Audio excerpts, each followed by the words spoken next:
It's been nearly 9 months since he played a game for the New York Mets, but Jason Bay makes his return tonight. A concussion last year, a ribcage injury on the eve of the season. He's itching and ready to go for a team that certainly can use him in the lineup. At Citi Field in New York, the New York Mets play the Houston Astros. Mets baseball is presented in HD by IOTV. Get the best in HD free with IOTV. And a pleasant good evening, everybody, and welcome to Citi Field. I'm Gary Cohen. Keith Hernandez joins me in just a moment. The Mets wrap up their three-game series with the Houston Astros, and they'll have Jason Bay in the lineup for the first time since the 25th of July last year. And do they need him? Well, yeah, they do. The Mets lost the first two games of this series and are now 1-8 at home this year. In the opener on Tuesday night, Wandy Rodriguez threw 7 terrific innings. John Neese, not bad, but not as good. Gave up 2 runs over 6, and the Mets fell behind 3-0 in the game until Carlos Beltran finally got him on the board with his third home run of the year. So it was still a close game, 3-1 going to the 8th, but that's when Bobby Parnell came in with the bases loaded and 2 out, bobbled the ball for a balk, gave up a 2-run single, and the game got away from the Mets as the Astros won it 6-1. Then last night, an excruciating loss for the Mets. Daniel Murphy tied it in the 6th with a 2-run homer to get the Mets even, and R.A. Dickey pitched into the 8th. Mets had a chance to take the lead in the 7th, but a fine play by Carlos Lee denied them there. Then Hunter Pence led off the 8th with a home run against Dickey to put the Astros up.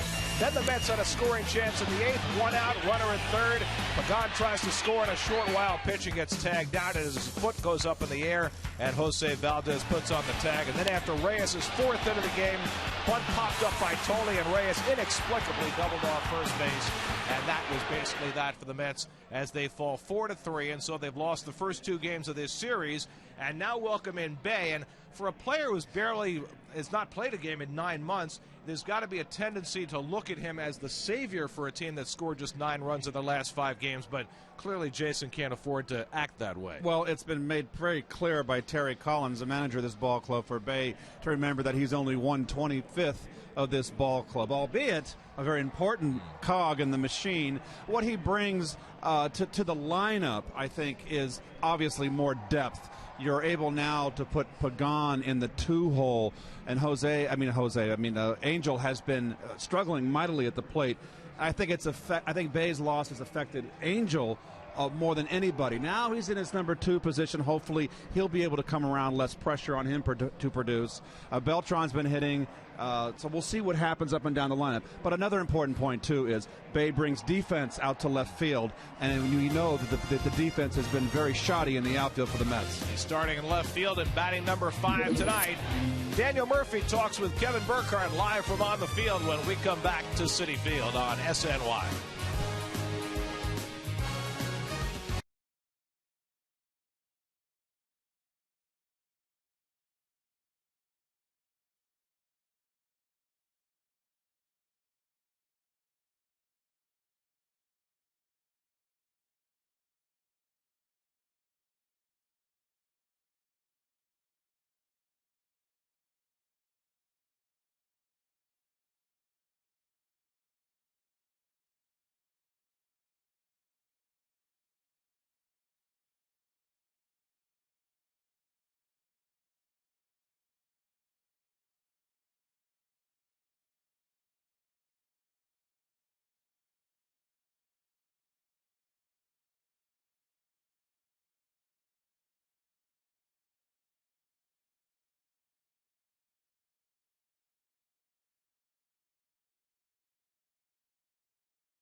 Field to wrap up their 3-game series. Down on the field, Kevin Burkhardt is standing by with one of last night's Mets heroes, Daniel Murphy, brought to you by the Xerox Business of Baseball. Xerox, ready for real business. Kevin? Thanks, Gary. Yeah, Murph, was a great game for you last night. Obviously, the offense, but the defense. I mean, you turned one double play the entire spring, 2 last night. Did it feel comfortable? Does it feel comfortable now for you? It did. It felt a lot more comfortable. And again, like I said yesterday, it started with R.A. R.A. throws a couple really good ground balls, and then I got really good feeds from David and Hosey. And they're going to make it a lot easier when they're as good as they were last night, which they expect to be, and hopefully continue to get some good feeds like that. When you're in a platoon situation, I mean, is it easier to prepare? Obviously at the beginning of the year you weren't necessarily sure when you were going to play, but now for the most part you're going to play at least against righties. I mean, does it change your preparation, and is it easier to prepare now? Oh, no, I don't really change too much. I just try to prepare myself every day to play, and hopefully when I get my opportunity, I can get in there and do something to help the team. What is it like for you personally just to get a chance to be back on this field? I mean, to get a chance to come back and play here. Teammates are missing with some items trying to peg us, but just to come back, I mean, after missing last year, get to play here again and show what you can do on this field. It's just happy to be healthy. I'm happy to be healthy and really thankful that the Mets gave me an opportunity again this season. All right, Daniel, well, hopefully we'll see you later in a big spot, all right? Thanks for having me. Daniel Murphy, big play last night. See if he can do it again tonight. It'll be the Mets looking for a win against the Astros. Chris Capuano taking the rock for the Mets. We've got the first pitch with Gary and Keith coming up next.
By IOTV, get the best in HD free with IOTV. By your Tri-State Ford dealers. By Pepsi Max, 0 calories, maximum Pepsi taste. By Budweiser, great times are waiting, grab some buds. By Citi. And by AT&T, rethink possible. Here's your Ford starting lineup for the Houston Astros tonight. Bill Hall, who sprained his ankle going after a pop-up last night, out of the lineup, so Matt Downs plays second base. The Astros hitting .307 as a team with runners in scoring position, up among the best in the league, and hitting .319 against lefties And they'll be going up against the left-hander Chris Capuano tonight. Well, Capuano, excuse me, coming on his third start tonight. One relief appearance in Atlanta where he got a big out, Chipper Jones, to end that inning.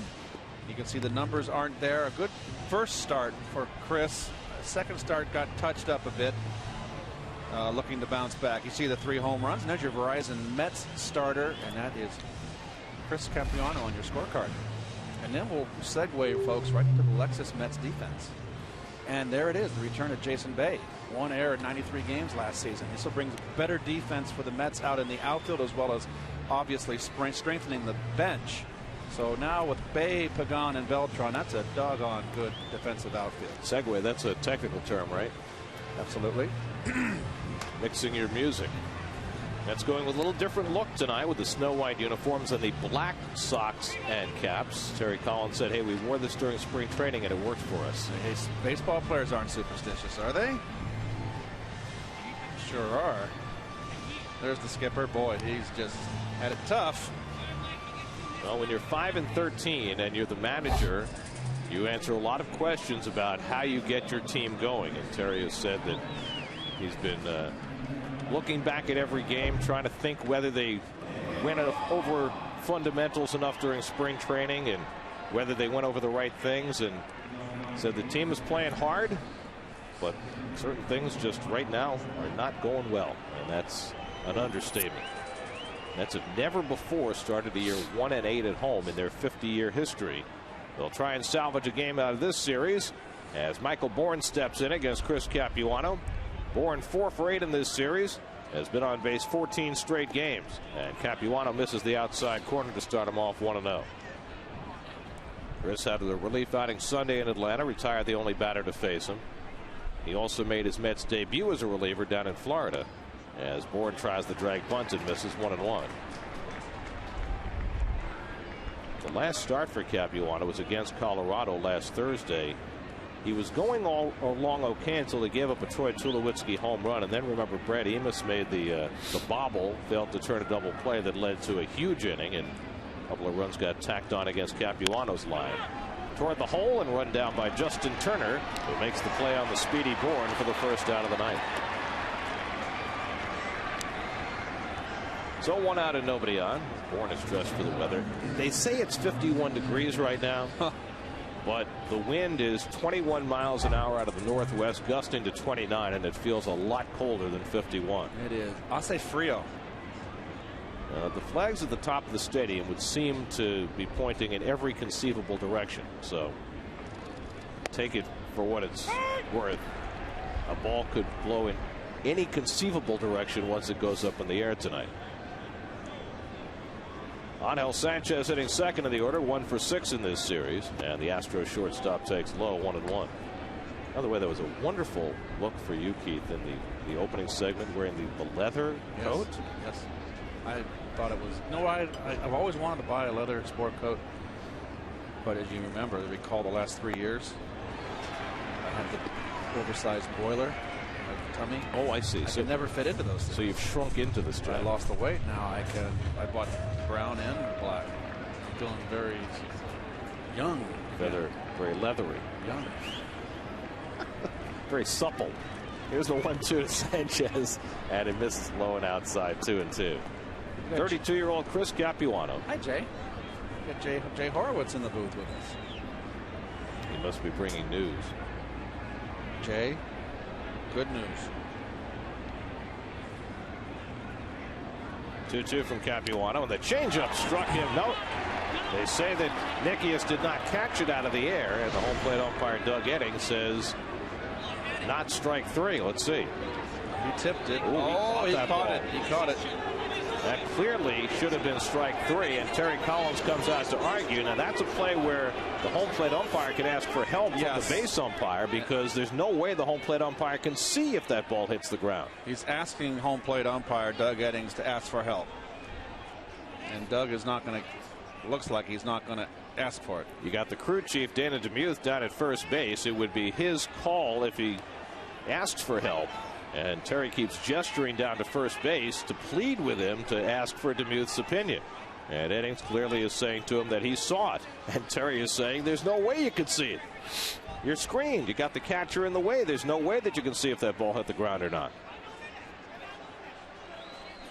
Terry is yet to be ejected from a game. He gets closer and closer. Doug is in the short sleeves out there. He seems very calm. I think he wants it. Yep, he wanted to get run. So Terry Collins ejected from a game for his first time as a Mets manager. And now he's going to get his money's worth. So much frustration built up over these first 3 weeks of the season for a team that has the worst record in Major League Baseball. And that clearly was a call that should have gone the Mets' way. Oh, it's getting the fans are riled up. Doug Eddings very calm. I'm surprised that Dana DeMuth, the first base umpire and crew chief, has not come over to break up this conversation. So one more time at the foul tip. That's clearly a catch. As long as the ball does not hit the ground or any other part of the catcher's equipment other than the glove, it's a third strike. And it does not appear to hit the ground. Caught it. Clearly. Not even a question.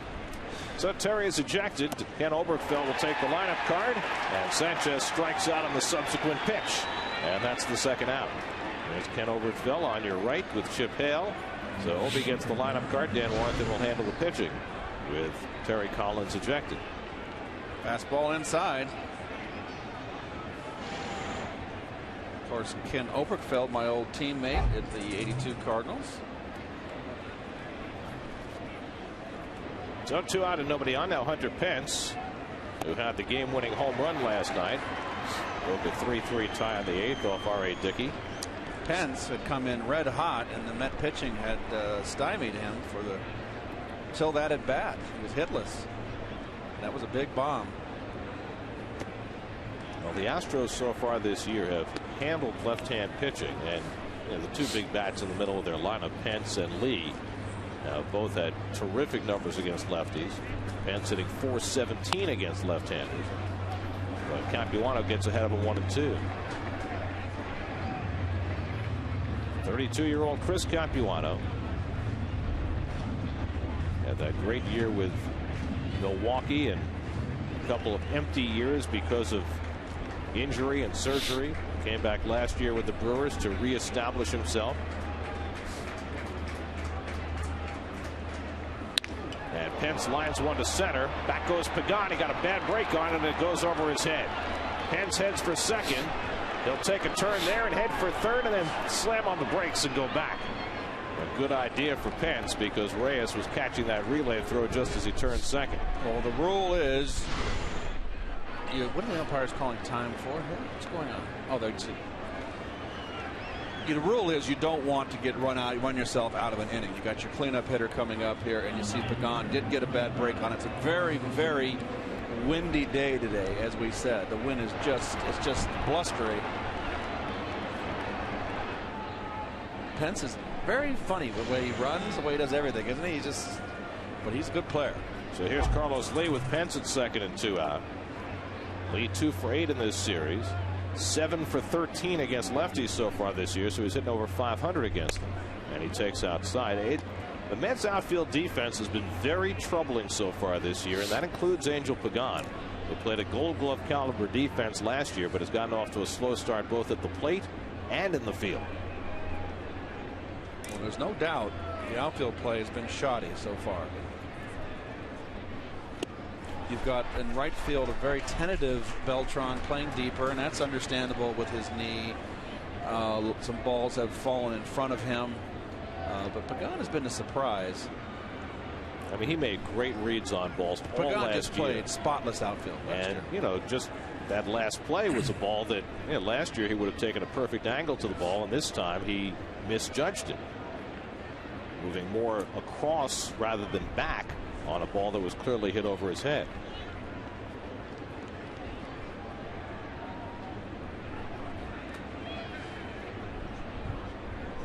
Carlos Lee with a homer and 10 RBIs. And a fastball for a strike. And Capuano again gets ahead 1-2. Capuano has to pitch to right-handers inside, Gare, and he does like to pitch inside to make that changeup more effective.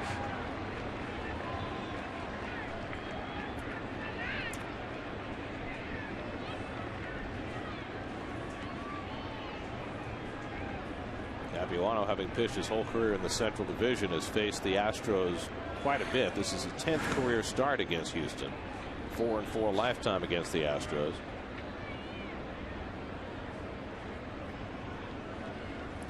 And Lee hits one right off the end of the bat. Capuano with that spin fumbles for a moment, but recovers in time to end the inning. A double in one left. Terry Collins exits the scene. His first ejection as Mets skipper. Yeah, it should have been strike 3. Well, it was on the next pitch, but in between, Collins gets run.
Mets tonight in a different look with Jason Bay back in there in the 5-hole. Like Davis drops down to number 6 and Angel Pagan up to the 2-hole as Jose Reyes leads off against the left-hander Jay Happ.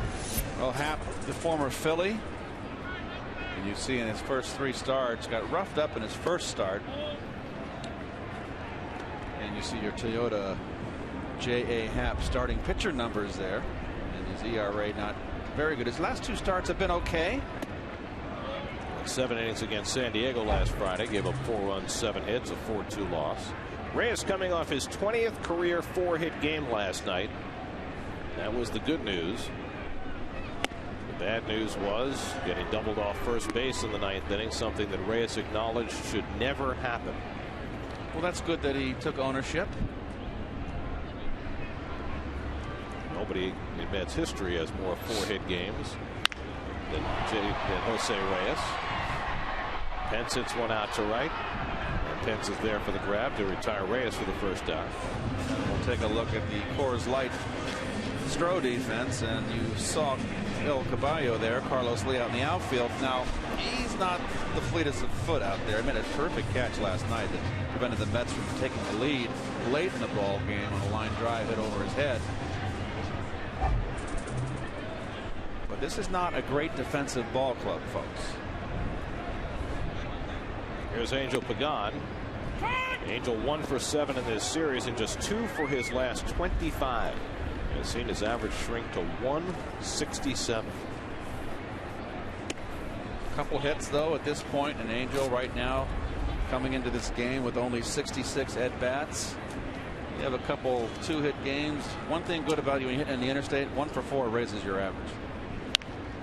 That's the way I always looked at it when I played. You got to just keep positive. The worse you're going, the easier it is to go up. 1 for 5 raises your average.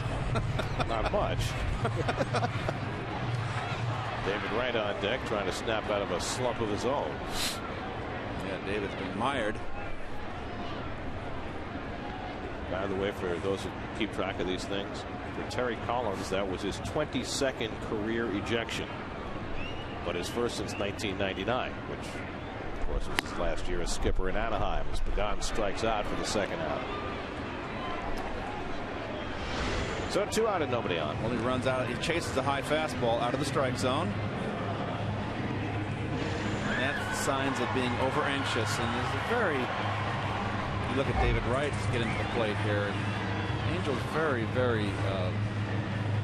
Can't think of the right word. He's just so earnest, emotional, and not so much emotional. He's very earnest, and I think he just takes things to heart. Wants to do well. David, of course, in a big slump, 0 for 19, 9 strikeouts. The 0 for 19 matches his longest 0 for his career, and that one also came in April back in 08. April has not been his favorite month in his career.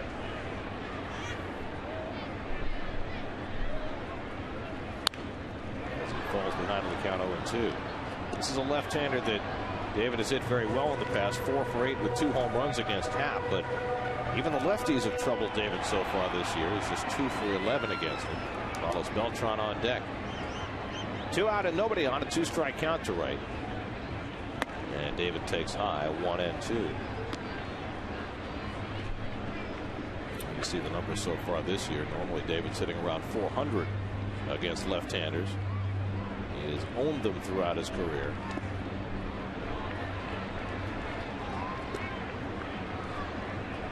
The Mets as a team are hitting just 199 against lefties so far.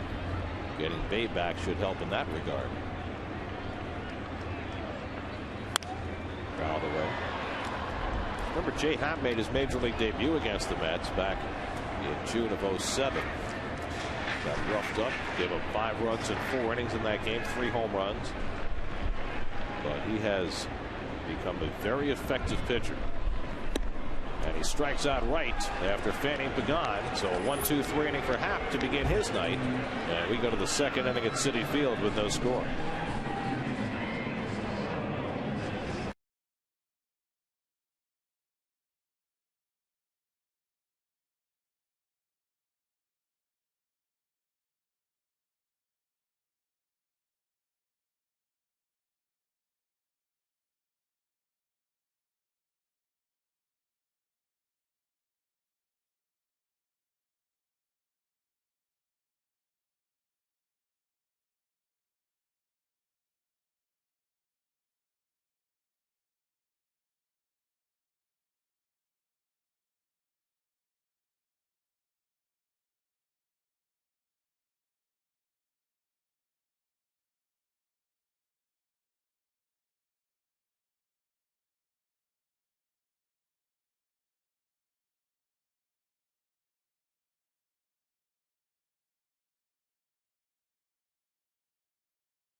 Now at Mets.com. Create a pack of 5, 11, or 17 games. Plus, all flex packs include a ticket for a bonus game. Call 718-507-TIXX or visit Mets.com now for your tickets.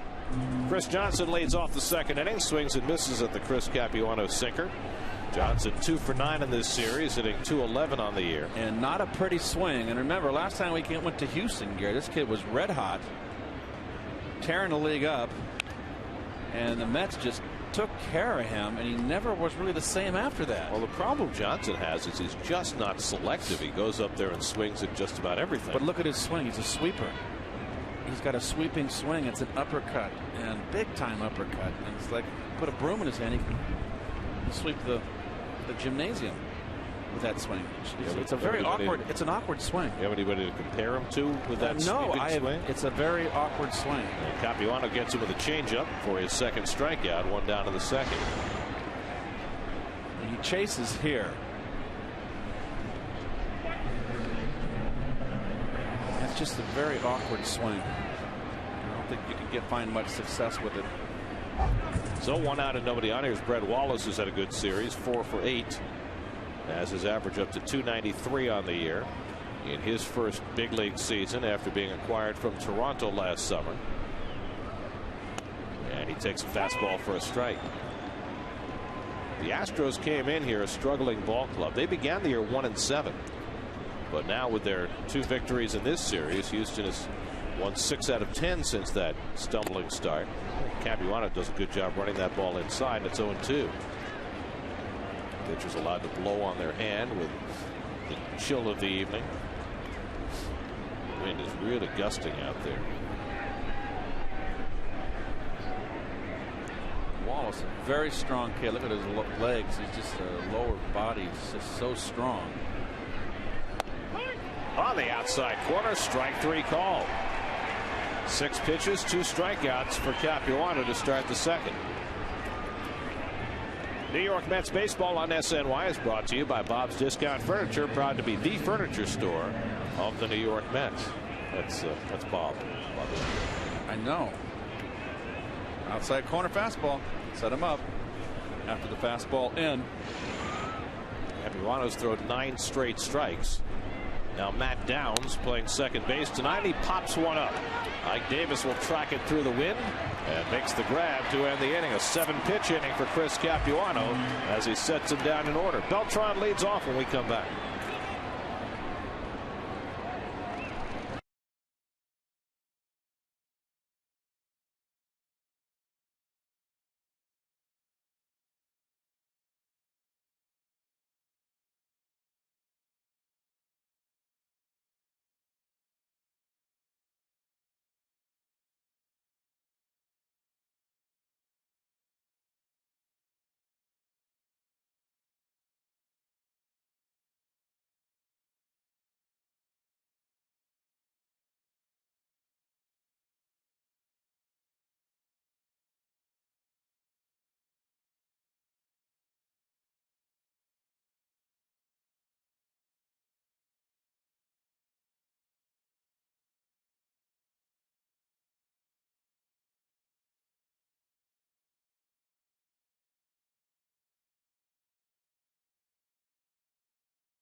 Remember, all Mets games on SNY are available in HD, presented by IOTV. You can also listen to all Met games on Sports Radio 66 WFAN.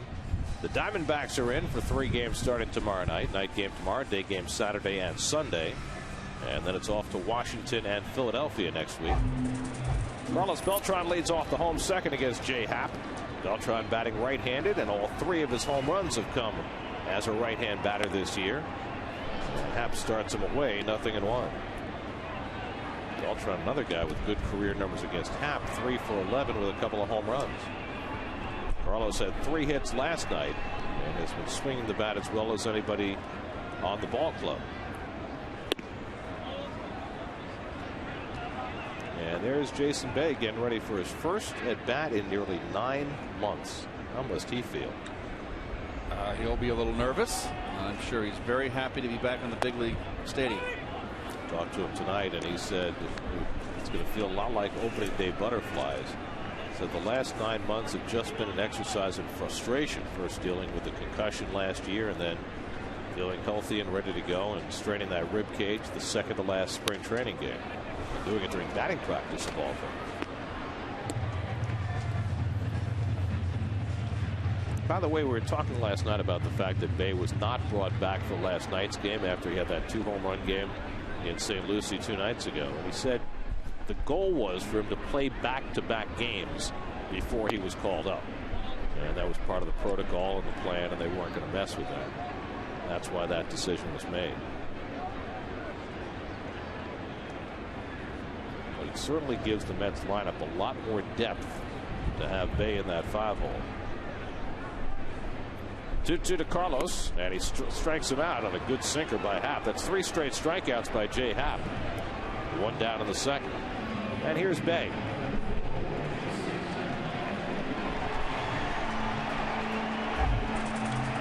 Jason played in just 95 games last year before his season ended in late July in Los Angeles. If you remember, he crashed into the wall on a Friday night and played Saturday and Sunday. And it wasn't until Sunday night, flying home from LA to New York, that he first started developing the symptoms that would be recognized as a concussion, and kept him out for the rest of the year.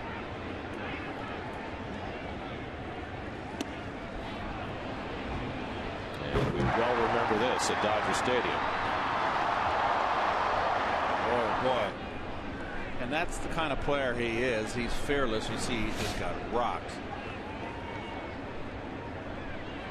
Happ ahead of him 0-2, and he misses up and away. And Jason was asked tonight whether he thinks about that at all, even when he goes back near a wall, which he did several times during spring training. And he said it's interesting. Somebody asked him that after he hit a fence during spring training, whether there was any trepidation. He said, I didn't even think of that.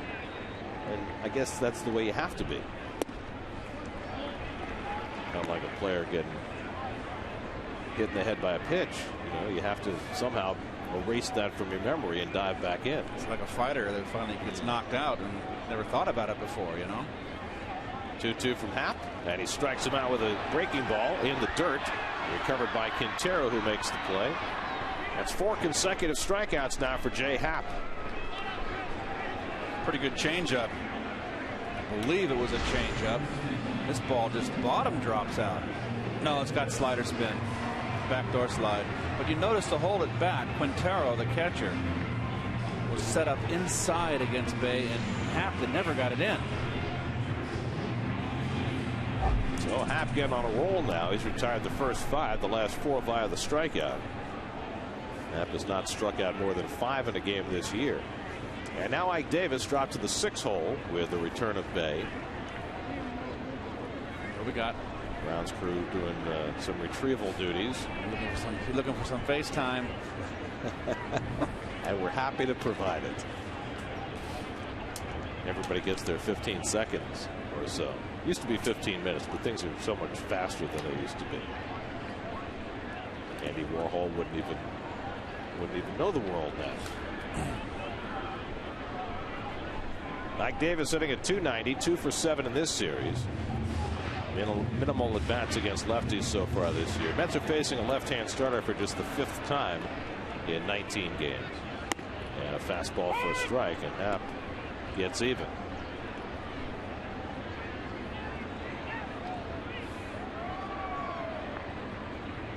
It's a great view, right? It's a great shot. Right behind the plate. They never had those shots when I played, you know? Bill Webb was, you know, I just think he was a little behind the time. He's finally caught up. Well, if they'd been able to get close-ups of you like that when you were playing, you would have been a popular player. I would have loved it. To left, and Carlos Lee makes another nice catch retreating. Not quite as fancy as the one he made last night on Josh Tolley, but a good play by Carlos Lee. 6 in a row for Happ. No score after 2.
Mets started to go 8 innings this year, but took the loss on Hunter Pence's home run, and the ever introspective Dickey had some interesting comments after the game.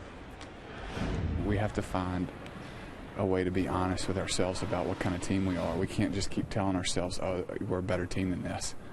You know, we may not be, and we got to be honest about that and identify what we're doing wrong and do it better.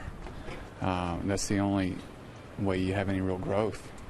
And if we want to reach the destination that we have set out, we got to be honest with ourselves about, you know, how can we take more ownership in what's going on around us. And I think Dickey's point was that rather than say we're a strike away, we're a play away for winning, you have to think about the things that every individual can do to turn that thing around. Well, you have to. An old saying, I guess I'm not being contemporary, is that you get up in the morning and you got to look yourself in the mirror. And there's been some terrible play. People falling asleep at the switch, not good play in the field, the base running.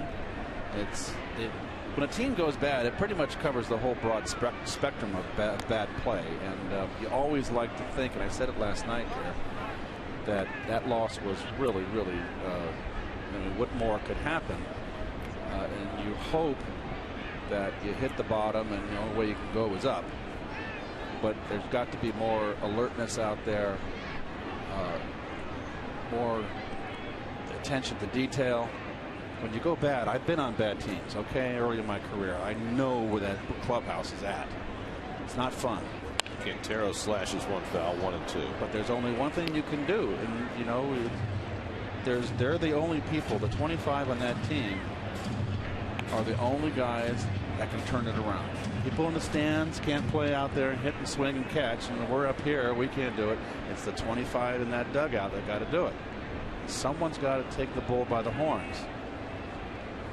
And of course, sometimes guys feeling that they're taking the bull by the horns can work against them. I mean, you look back to Daniel Murphy trying to steal third base in Atlanta, or Pagan trying to score last night. Those are, mistakes of aggression, and sometimes those don't work out for him. I don't think Pagan's was a mistake.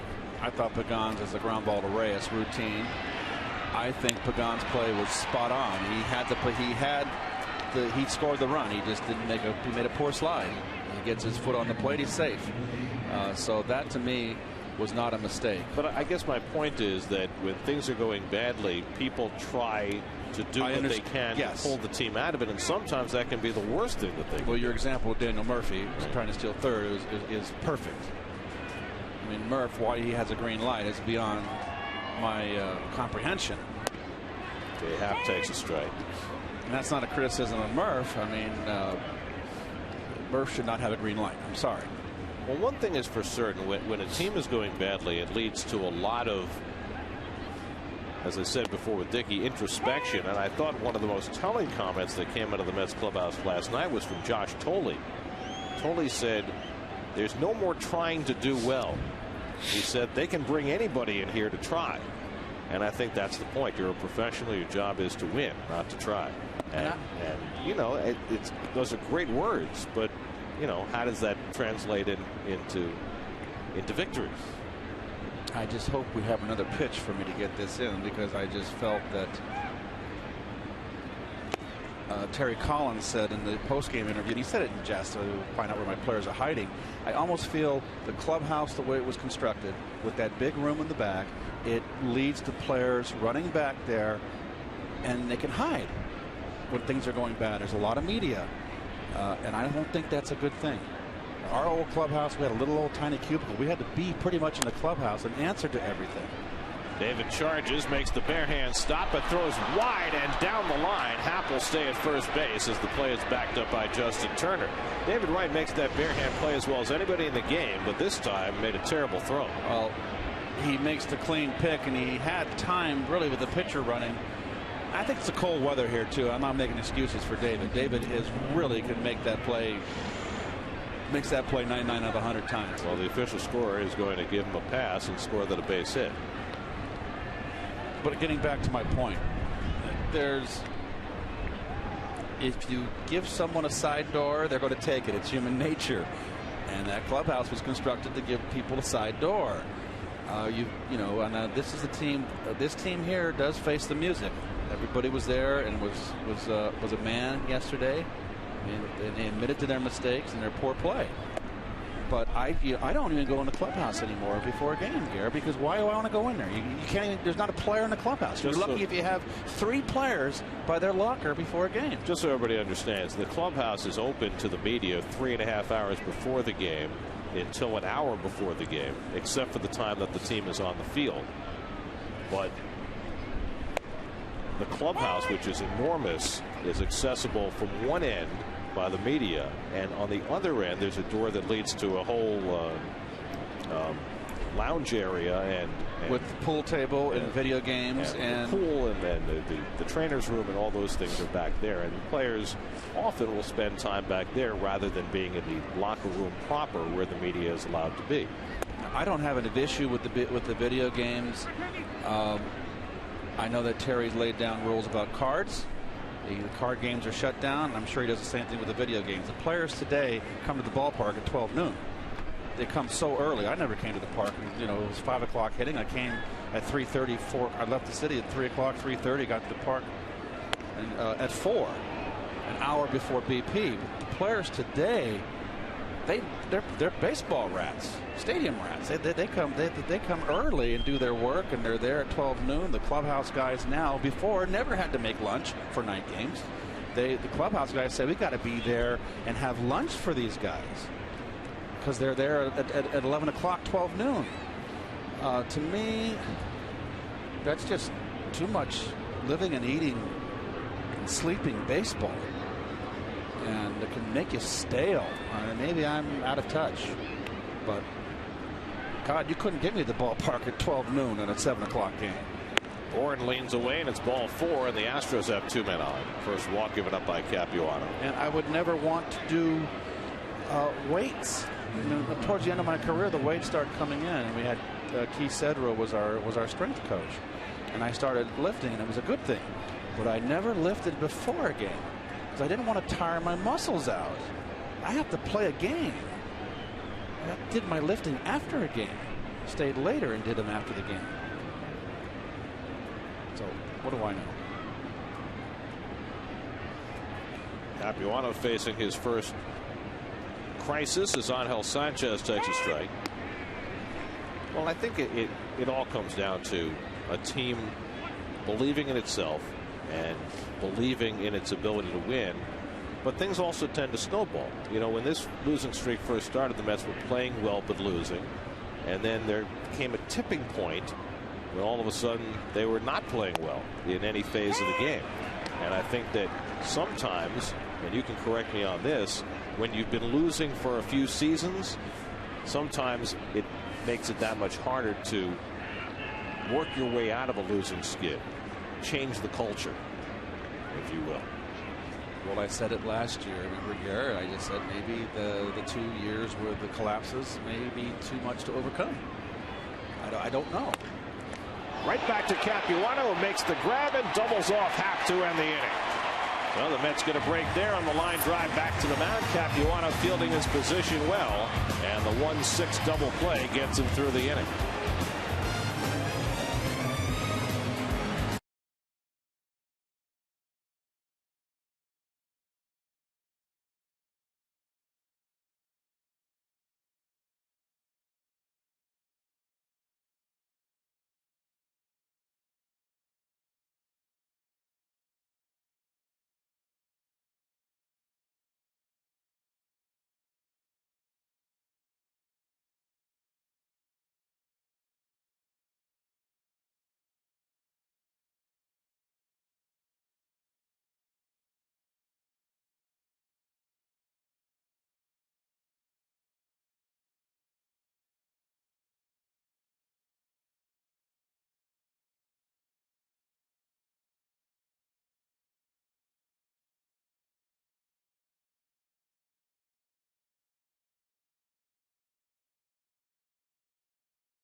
Sunset behind Lady Liberty.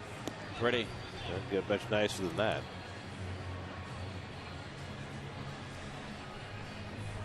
Aha. He's back, and so is his pennant. I love that. Hot seller. That's a power hitting number 244. Take the Mets with you wherever you go this season. Subscribe to MLB.tv today to see every Mets game live or on demand on your computer and your favorite devices. Visit Mets.com to order and get more details. MLB.tv, baseball everywhere. Justin Turner makes his second start this year for the Mets, playing second base tonight. By the way, Brad Emus, who the Mets designated for assignment, the Rule 5 pick, cleared waivers, was taken back by Toronto and assigned to AAA Las Vegas. So Emus officially is no longer a Met. Turner takes a strike, 0-1. So Turner and Murphy now platooning at second base. Murphy got the shot last night, had a 3-hit game, including a 2-run homer. And now Turner faces the lefty tonight. And he takes a strike, 0-2. And you have to believe, especially after watching Murphy turn a couple of double plays last night, that Turner's going to get a brief period of time here to show that he can contribute. As he grounds this one softly to the shortstop Sanchez, who throws him out one away. And if he doesn't, then Murphy's going to start getting some cracks in facing lefties as well. And again, I've been in a position early in my career, like Brad Emus, where you remember Terry Collins was always emphatic about saying he's going to get a fair shot to play.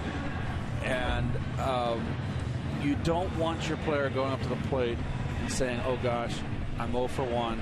I've got 3 more at bats in this game. I better get a hit or I'm not going to play for the next 5 days. You can't put that kind of pressure on. And that is pressure to a young.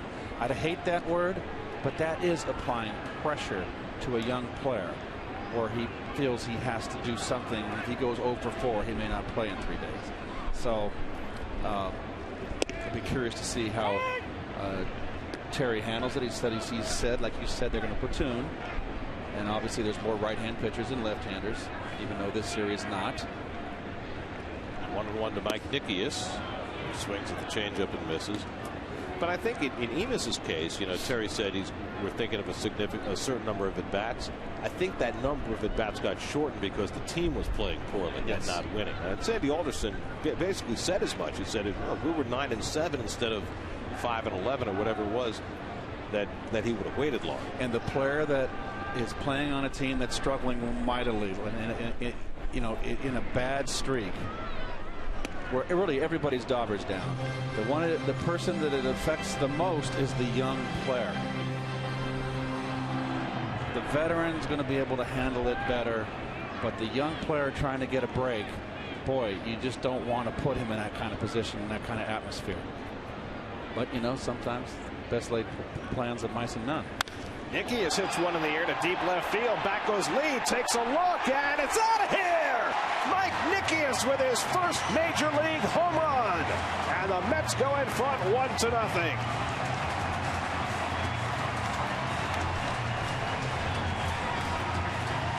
Well, Mike Nickius picked up a couple of runs batted in last weekend. The first 2 of his career, and now his first home run, and that'll prompt a big smile. 28 years old, long minor league career, and finally that first bomb, and they're giving him the silent treatment. Yes. And that is a good, nice young man, very affable. So, congrats. That's a great rite of passage, isn't it? Yes, it is. Silent treatment, and then everybody explodes.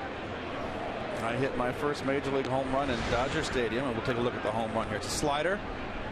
Down and in, not much of a slider, but he got it in a good location. He just turned on it. Nice swing. Happen retired the first 7 before the Nickius home run. Now it's 2-1 to Capuano. No doubt about it once he hit it. And again, you've got to pull the ball here.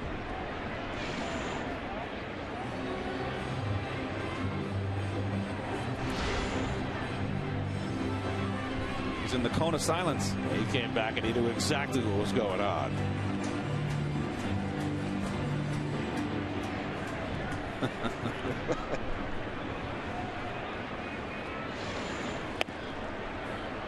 Two and 2 to Capuano, who is 1 for 3 at the plate this year, lifetime 155 hitter. So the Mets jump in front on the Nickius home run. Remember last year when the Met catchers were hitting so many home runs early in the year? Capuano strikes out. That's 5 of them now for Happ, first time through the order. And Barajas and Blanco, both of them had walk-off home runs in back-to-back games. Well, there's your. This isn't missed by much, just a little bit, and I don't think it would have mattered if he'd have put it in the spot. It was kind of just a lazy breaking ball, and he just put the barrel on it. Here's Reyes with 2 out. By the way, speaking of former Met catchers, you see who resurfaced to the big leagues this week? Omir Santos got called up by the Detroit Tigers.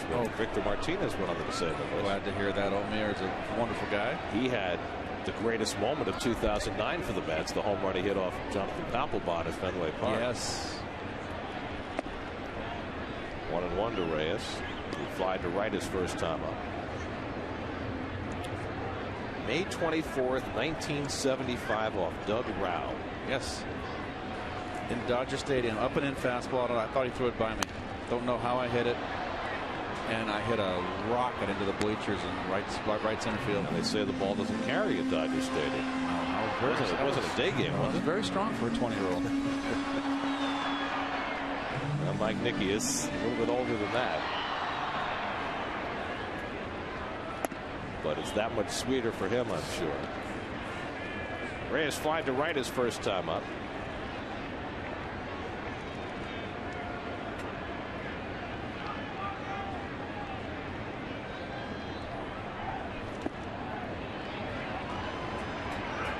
Almost took you inside Reyes' dreadlocks there. Oh my goodness. Friends of yours? Oh. I like it. Twins. 3-2. Reyes fouls off the fastball.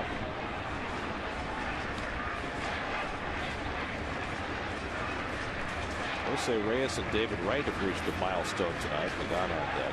Reyes and Wright are playing their 800th game together as teammates. Starting their 800th game together on the left side of the Mets infield. Toward the hole and cut off by Johnson. That makes the low throw, picked out by Wallace, and that retires Reyes to end the inning. But the Mets grab the lead on Mike Nickias' first Major League home run. After having retired 7 straight, Nickias takes him deep. And he hands the Mets and Chris Capuano a 1-0 lead.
City Field on a windy night.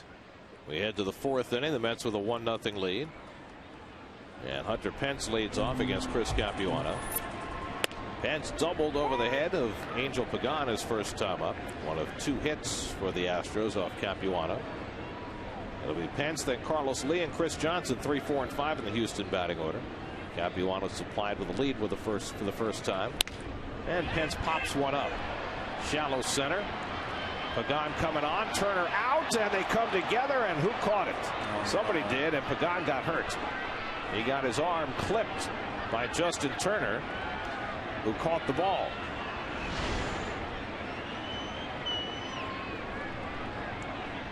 Turner knocked the glove right off Pagan's arm as he came by and whacked that left arm. Was Pagan calling it?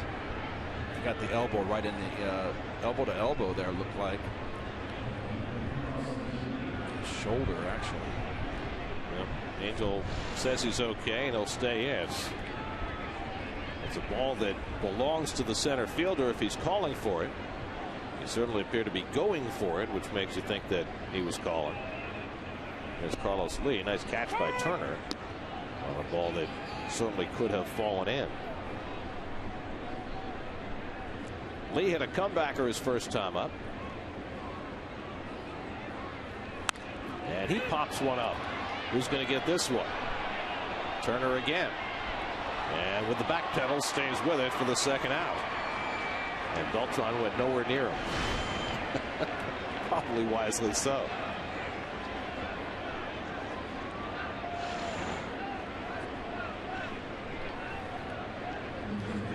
Yeah, it's windy today, Justin. Candlestick Park. Welcome to New York. So 2 out and nobody on. Now Chris Johnson has struck out his first time up. So Capuano looking effective tonight. And the difficult start against the Rockies, his last starting assignment a week ago. And the unusual relief outing, the game that the Mets used both Capuano and Dickey in relief Sunday and won in Atlanta. And now bouncing back tonight, had a situation to work out of in the third, snared a line drive to turn a double play, and now he's retired the first two here in the fourth after being handed the lead. And that one chased by Johnson. 0-2.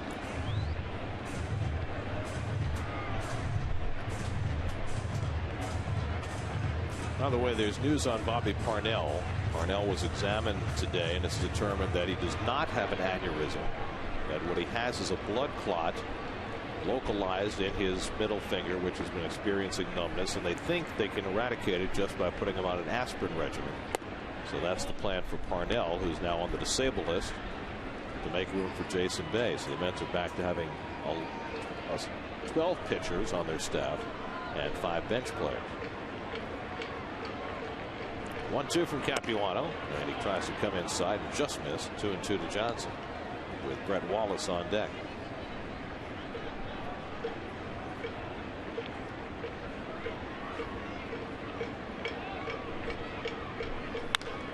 Into the air to deep left center field, back toward the wall, and off the fence on the fly. Pagan plays the carom, and Johnson into second base with a 2-out double. So Chris Johnson has his 4th double of the year. This is really the only pitch he can handle. He's got that swing and that low ball swing. So that ball just served right into that. He just got one. He hasn't adjusted his swing to the high pitch. So he's a low ball hitter. He got all of that one. Third hit off Capuano. Now the left-hand swinging Brett Wallace, who took a call third strike his first time up.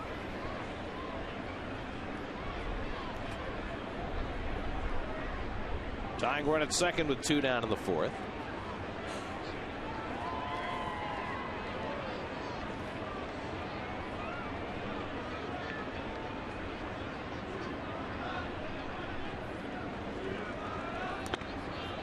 And that one caught Nickius on the foul ball by Wallace. 0-1. On a cold night, this hurts extra. Good sinker. Oh, it got him on the instep. Probably the ankle. Oh, only fleeting glory for a catcher. You hit a home run, you got to go back there behind the plate and suffer the indignities of the catching profession. Whoever thought of those pads behind the calf was genius. Saved a lot of knees. Yep, it's just genius. Look at that. I mean, that is just a terrific idea. I bet you Yogi's sitting there scratching his head. Well, Yogi barely squatted. He almost stood up when he caught.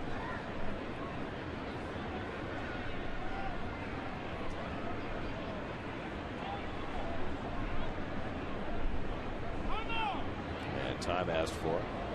Of course, Yogi also played some outfield in his day. It was he who watched Bill Mazeroski's series-winning home run sail out in 1960. Yogi can hit a little bit, couldn't he? He's more World Series rings as a player than anybody. Chased by Wallace, and that's the second strike. 0-2.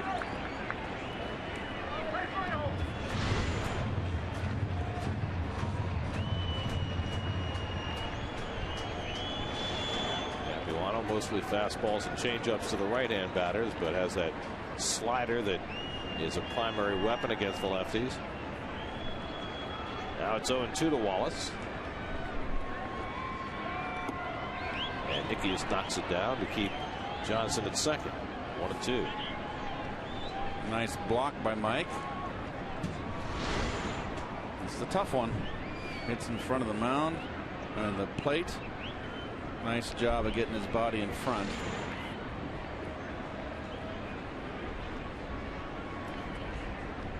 Nice ratio there for Capuano. 11 of 15 first pitch strikes. 55 pitches with 2 out in the 4th.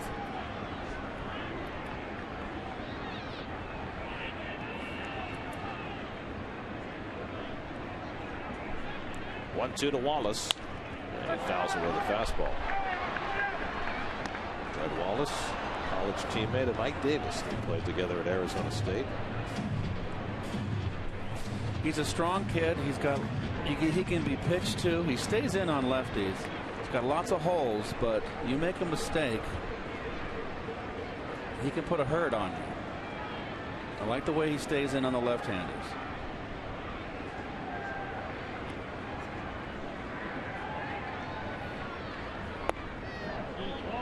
Down 2-2. Well, as the Astros retool, they're staking a lot of their fortunes on Brett Wallace. This is an offensively challenged team right now.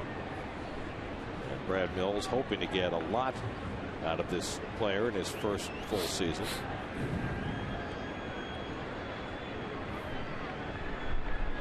Two-two from Capuano, and Wallace pops one up. David Wright battling the wind and stays with it. Nice play by David to end the inning. Takes a glance skyward. Stuff flying all over the place, and he locates the baseball to get Capuano through the top of the fourth.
Got a better chance in that particular situation, but generally you go hard into home feet first. That's the best way to go, right? Yes, he beat the throw. He did the right thing, and you just got to keep your feet down. I mean, what's the intent of a slide? Is your front foot's there to touch whether it's the base or home plate. Well, now is it harder? I've seen a lot of the home plate because the base has height to it. No. The plate doesn't. No, you come in more at an angle and you stay more upright. You don't fall back. He fell back. He's actually got his hand down the ground. You can't do that. I've seen a lot of guys slide like that, where their lead foot goes in the air. It's not the first time I've seen this. I've seen it a lot in today's game, and it's not proper sliding. He's safe if he's got his foot down the base. 2-2 to Angel, and that just misses 3-2. So what you're saying is to keep your leg flatter, so it doesn't bounce. What's the point? What's the intent of your slide? No, I understand that, but you got to keep you are intent on your foot getting there, and that's your focus. You shouldn't go in the air.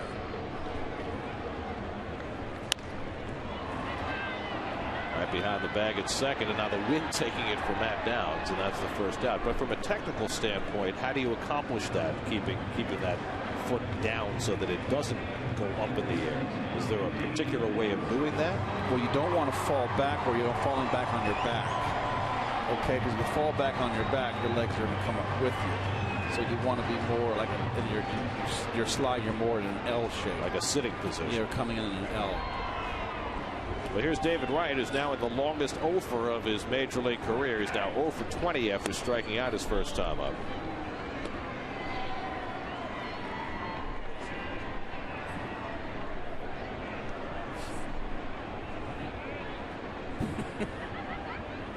Now, we look back at some records, and we found out that in 1982, which was a great year for you, you once went 0 for 24 in April.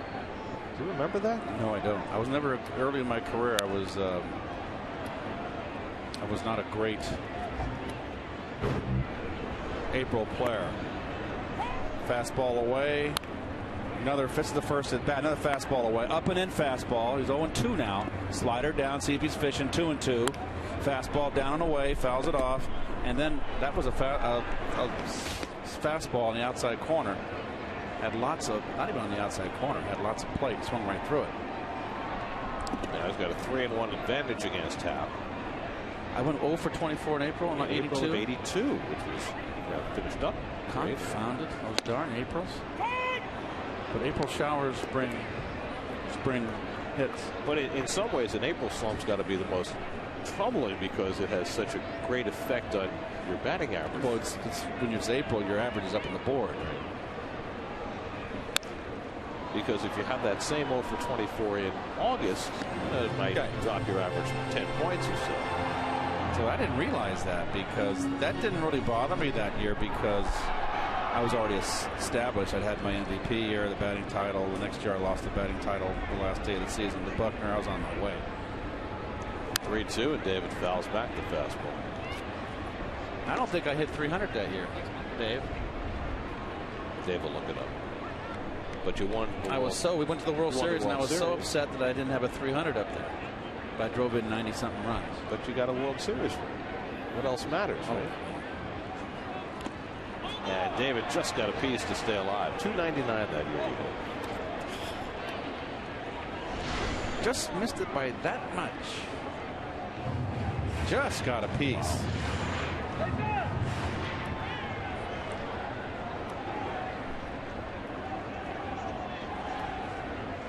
This will be the 9th pitch of the at-bat from Hap to right. And it's hit in the air to deep left center field. Back goes Bourne for a look, and it's out of here. David Wright snaps the 0 for 20 with a home run. His third of the year, and it's 2-0 New York. Well, if you're going to break out, that's the way to break out. Well, maybe that'll get him going. Fastball, wants it in. Right down the middle, and David just makes him pay. Covers it beautifully. I like his follow through there. Well, the longest over of David Wright's career is over, and it results in his 3rd home run of the season and his 3rd career home run against Hap in only 10 at bats. And the Mets, with a couple of solos, have a 2-0 lead.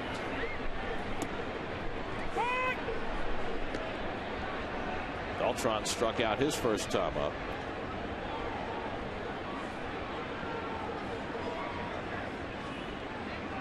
So it's been an odd beginning to this game for J-Happ. He's faced 12 batters, retired 10, and given up 2 bombs. The IOTV pitch differential you can see right there. That's inside corner in the yellow circle, and that is right down Broadway in the blue. That is what you call a cripple pitch in baseball jargon, and you want to jump on those, make a pitcher pay, and David did. Hopefully that'll get him going.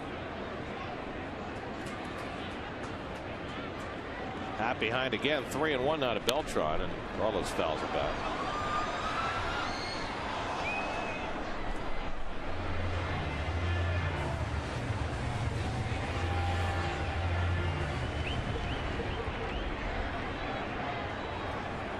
Carlos with those look like big gloves.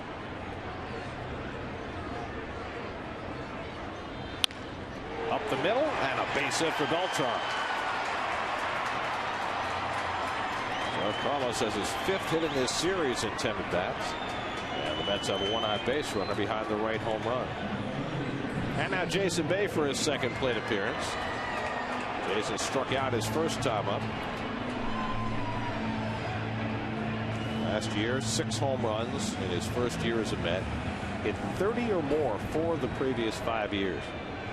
4 years of 100 RBI or more. And remember, he came over and filled some big shoes in Boston, and didn't seem to affect him one bit. Manny Ramirez, of course, he took over for Manny when Manny left. Well, he had spectacular numbers in Boston before signing with the Mets as a free agent, now in the 2nd year of a 4-year deal. And you look at some of the folks who have come before him in similar circumstances, and I think particularly about Beltran in the first year of his contract with the Mets in 05, when he hit just 14 home runs and struggled a good part of the year, and then came back the next year and had a spectacular season. And you wonder whether it could go that way for Bay. On the corner for a strike, 2-1. Think about David Wright, first year in this ballpark, hitting 10 home runs, and then coming back last year and hitting 29. What you have to be worried about is the rib injury, and that's a serious injury. In the air to right, closing ground is Pence coming toward the line. He can't get there. It's a base hit. It stays in play. Beltran to 3rd, and Bay into 2nd. That ball did go out of play. It's a ground rule double, and the Mets have runners at 2nd and 3rd. Well, Texas leaguer here, fastball away. Good swing on it, just got under it towards the end of the bat, and Pence can't get there. That is you Texas leaguer right there. Knocked over that sidewall. So Bay has his first hit since last July, and that's going to feel good. A little bit on the end.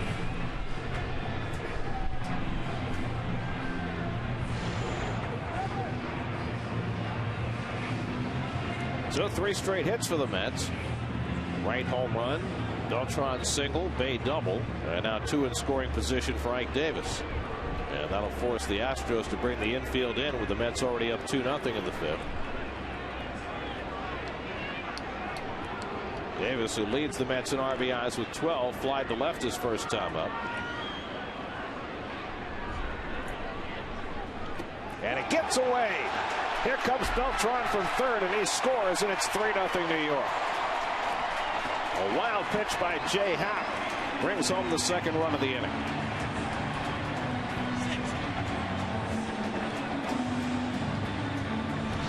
Well, not much Quintero can do with this. Gets in front. That ball just, geez. He was set up high that time, looking for something up. We're talking about Yogi Berra and the way he used to catch. That's how Quintero was on that pitch. Not ready at all to go down and block a ball. Infield still in with a runner at 3rd, and Davis takes a knee-high strike, 1-1. Ike flied to left his first time. Well, really gives you an example this inning of how the Mets lineup is lengthened with the addition of Jason Bay. Now you got Davis up in an RBI situation. And he hits one out to left. That'll get the run in as Bay tags at third. Lee makes the catch, and Bay will trot on in with the third run of the inning. Sacrifice fly for Ike Davis, and it's 4-0 New York.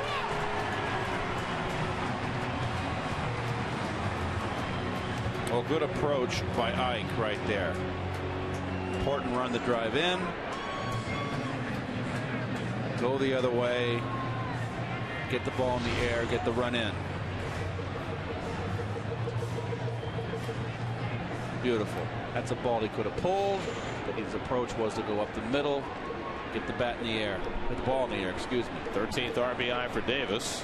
4-0 New York, and now Justin Turner takes low and away for ball one. David Wright snaps out of a slump. Bay gets his first hit in 9 months, and the Mets have a 3-run inning. It's easy, right? Yes. It's easy as ABC. 13th RBI for Davis.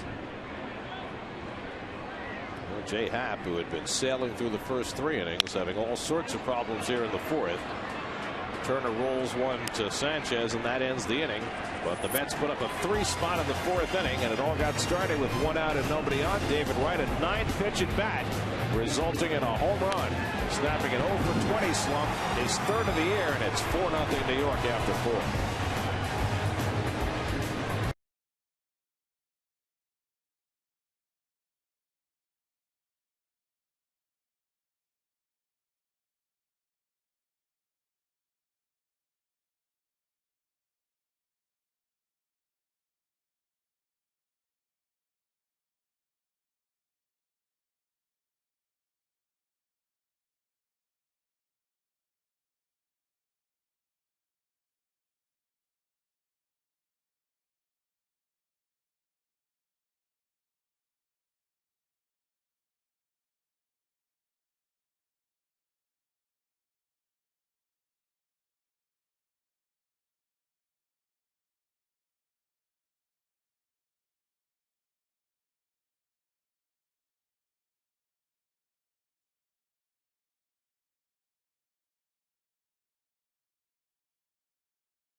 Chris Carlin and Adam Shine will share their thoughts on what they expect from Mike Pelfrey in tomorrow night's Mets Diamondbacks series opener. Plus, debate all the latest in New York sports on Loudmouths.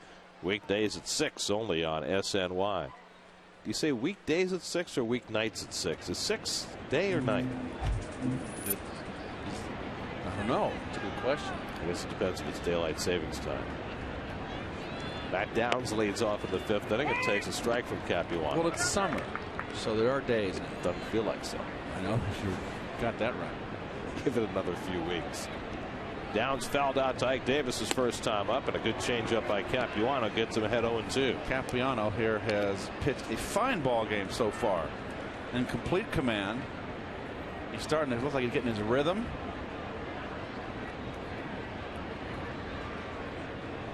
And he gets Downs on 3 pitches. Another good changeup. And that leads us to Chris Capuano's signature pitch. He throws that changeup off his fastball. For me, I throw both a 2-seam and a 4-seam fastball. So a typical 2-seam fastball would be right along the seams here. I'll actually turn it sometimes so that it's more like a 1-seam fastball, but it has the same effect and becomes a sinking fastball. And the 4-seam is just right across the seams like that. So typically, let's say I'm throwing a two-seam fastball, I'll try to throw my changeup, and I throw kind of a three-finger changeup. A lot of pitchers will throw that, the circle change where they make the circle on the side of the ball, and these two fingers become the dominant fingers. For me, I've always had more success kind of choking the ball. It's almost like a palm ball or a three-finger change. And when I throw it that way, I'm able to take about 10 to 12 miles an hour off the ball, and the rotation looks kind of like a two-seam fastball. And hopefully, if I'm throwing it right, we'll start on the same plane as a fastball and hopefully drop before it gets to the hitter's bat. I find that fascinating because I don't think I've ever seen a pitcher who holds his changeup quite like that with those three fingers as opposed to making that circle. The circle change. Jay Happ takes a strike. And of course, the whole secret and the reason why you want to kind of put that ball, cram it into your hands, so you can't throw it, is that you don't ever want to give away your changeup in your motion. And if you get, a lot of pitchers tend to do that, young pitchers. If they alter or slow down their arm speed for a changeup, boy, it's Western Union for a hitter. Happ floats one to shallow center. On comes Pagan, and it drops in for a hit. Greatest changeup. 2 for 2. Sorry, Gary. They were the best changeup I ever faced. No one comes close. Was Andy Messersmith, the former California Angel, and came over to the Braves. And Andy was not a hard thrower. He was a little bit older when he came over to Atlanta, so I'm sure he threw harder when he was with the Angels. He was younger in his career. But he took the perfect amount off of his change. I could never time it. I'd have to look for it, and I'd go down one. I would not choke up. I would actually, on him, Gary, I would put my baby finger on the knob to get a longer bat, and I moved closer to the plate because I knew I would get the changeup. So you're slowing down your bat by making it. No. I'm getting more reach on outside corner. I had to make an adjustment. It was just that good. It was a straight change too. It was just that good. He could get away with it down the middle. It was just that good. Andy Messersmith, who at least in part is responsible for all the riches that players have today. He held out 1 year, if I'm correct. He and Dave McNally. That's right. Both challenged the clause. What was the clause? Reserve clause. After Curt Flood had begun that fight. Do you know what guts that took? And that led to the modern era of free agency, which began in 1976. Think about it. You come back from that too. Ownership was not pleased. You were branded. Those guys were branded. 1-1 to Michael Bourne, is grounded out and walked 0 for 1. And takes a strike, and Capuano's ahead again. The other thing about Andy Messersmith when he went to the Braves, they gave him number 17, and Ted Turner was just starting his superstation then. And Ted said, well, Andy Messersmith's nickname is Channel. We're going to put that on the back. And so his jersey said Channel 17. Oh, true story. They let him do that for one start before the commissioner stepped in. I guess so. Just like when Ted made himself manager for one game. I remember that, yes. That didn't last long. The whole line of eccentric owners in the past. Charlie Finley with the swinging A's. Charlie wanted to introduce the yellow ball, remember? Right. The little rabbit bringing the baseballs. Mechanical rabbit bringing the baseballs to the umpire. Had the mule. Got it on the fists of Bourne. Nice pitch by Capuano, and Turner throws him out to end the inning. So Chris Capuano rolling with 5 scoreless innings, helped out by an offensive explosion by the Mets, and halfway through it's 4-0.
All trains lead to Flushing Bay.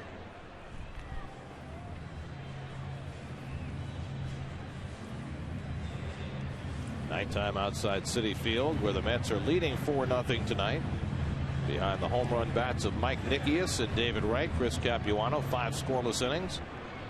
And all is right with the Mets world for the first half of this game. Well, they're getting a well-pitched ball game today. To a Sella 5th inning recap, by the way. I know you knew that. Mike Nickius leads off in the wake of his first big league home run. Let's check in with Kevin Burkhardt. Kevin? You know, guys, I was talking to Mike today, and it's amazing sometimes when you think of the events that put someone in a particular place. I mean, Mike's here tonight, but what had to happen to have that happen is incredible. His grandfather grew up in Brooklyn. It was his grandfather on his mother's side. Huge Brooklyn Dodgers fan. And when the Dodgers moved to L.A., he moved with them. That's how attached he was to the baseball team. He moved out to L.A. Meanwhile, take the other side of the story to his father, Mark, who was a professional soccer player in England, played for Liverpool, played for Plymouth Argyle. At one point, Mark was hurt. So in a rehab situation, they decided to send him to California, to L.A., to rehab, A, for the weather, B, for the quality of the opponent was a lot less. They figured he would get healthy in the warm weather. That's where his dad met his mom. They went back together to England, and Mark played professional soccer for a few more years before he came back. And actually they ended up in Vancouver, where Mark played professionally for the North American Soccer League. Mike was born in Vancouver, so he actually has dual citizenship here in the U.S. and over in England. And you know, what a life for Mike. He doesn't really remember his father playing because it was only a couple years into his life. At the final stage of his career, he played indoor soccer in Dallas. And he said, you know what? He never pushed soccer on me. When I was a kid, I remember, though, one of the great memories is it would be before bedtime, and we'd get in our house in our hallway, and I would play goalie, and Dad would kick soccer balls at me, and as long as I stopped them, I didn't have to go to bed. So I kept doing that. I wanted so badly to stay up, but got to the point of high school, and Dad said, you know what, play baseball. You're good at baseball. Play baseball. So just you think back of the events that transpired to get someone in a particular place. Pretty crazy journey for Mike Nickius. Guys? Rather than being a Vancouver Whitecap like his dad, he's a New York Met and now the owner of a major league home run. The Mets got Mike Nickius. I don't know if anybody remembers this. Late in the 2006 season, they traded Victor Diaz to the Texas Rangers. They got Mike Nickius. Diaz had a brief flash as a Met for a couple of years. Nickius hits this one out to right field, and Hunter Pence watches it through the swirling wind. One away.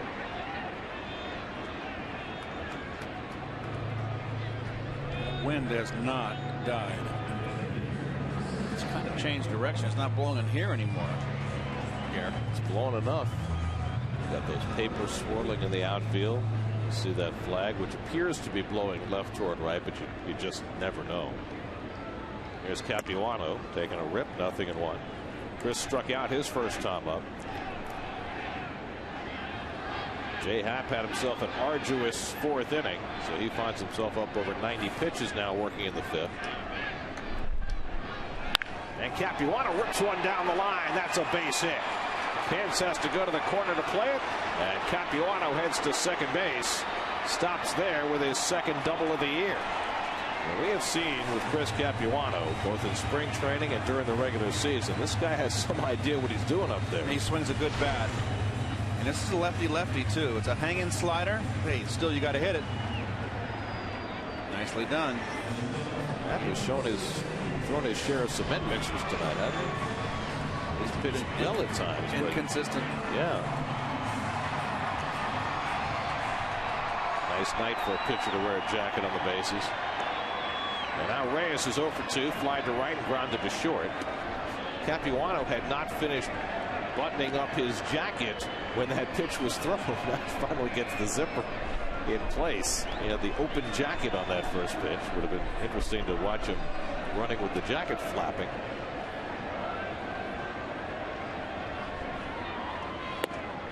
Two 2-0 now to Reyes. Say with a 4-hit game last night. His 20th 4-hit game. That's a Met record. Second on the list is David Wright, who has 15 4-hit games. Those two. rewritten a large portion of the Mets record book. We mentioned earlier that Wright and Reyes are starting their 800th game together tonight, more than any other Met teammates. Second on the list, Bud Harrelson and Jerry Grote, who started 744 games together. So you had a Met team. Those Met teams that Buddy and Jerry played on were based on pitching and defense, and those were your two outstanding defensive players. Two critical positions. Out behind 3-0, and that's a strike. 3-1.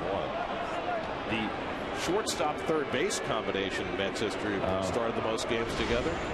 It's Kevin Elster and Howard Johnson. They had 394 starts together. Reyes and Wright obliterated that mark.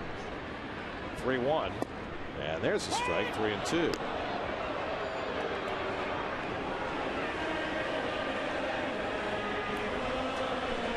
How much longer will Reyes and Wright be together? Well, that's a whole other question. Got a lot of season left to unfold. Capuano at second and 1 out. 3-2 to Reyes, and that's ball 4. So Reyes with a very patient at bat there. Got to 3-0, took a couple of strikes, and now aboard with a walk as Enario Del Rosario gets up in the Houston bullpen. That's a mouthful, that, huh? Here's your AT&T trivia question for tonight. What Astros catcher caught 3 no-hitters in his career with Houston? The Astros have had, I believe, 10 no-hitters in their history. Remember, they came into the National League the same year as the Mets in 1962, and of course the Mets have had no no-hitters. Did Ryan ever throw a no-hitter with Houston? Yes. So you know that Don Wilson threw a no-hitter. Don Wilson threw 2 no-hitters. Two no-hitters. Did Durker throw a no-hitter? Yes. Bob Forsch. Mike Scott. Ken Forsch. Ken Forsch. Forsch was with the. So that's a good question, because it could be any era. Could be right. Could be later. How many no-hitters did they have? I think it's 10 altogether.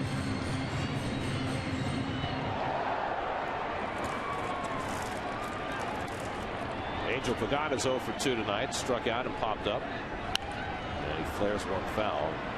Angel just does not look right at the plate. He's under everything. 2 for his last 27 now. So it's really basic. When you're under a pitch consistently, Gary, that's a pitch to hit and you're fouling it back. What do you need to do? You need to overcompensate. Focus, I always say, the top half of the ball on BP. Learn it. Don't hit fly balls. Okay, I'm in the game, hitting the ball in the air, fouling balls back. I'm hitting line drives, ground balls in batting practice. Focusing on that and then go into the game, and that'll carry into the game. Foul tipped. 2-2.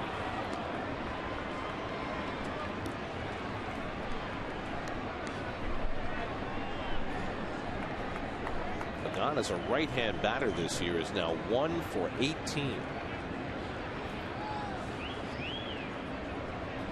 2-2 from Happ, and it's low and away with a sinker. 3-2.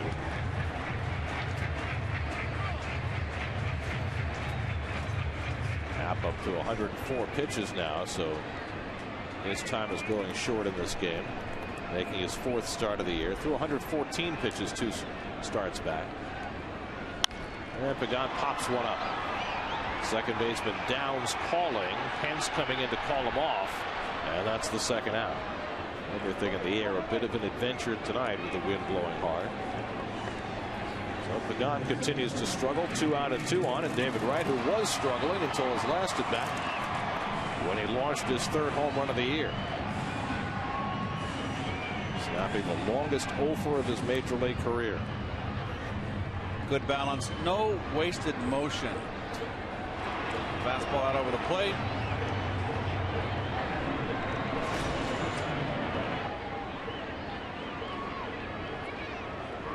So now David bats with 2 out and 2 on. Mets have not hit a 3-run homer this year. This would break it open. They haven't hit a 3-run homer or a grand slam. Of course, the grand slam thing goes back a year and a half now. And a fastball strike from Happ.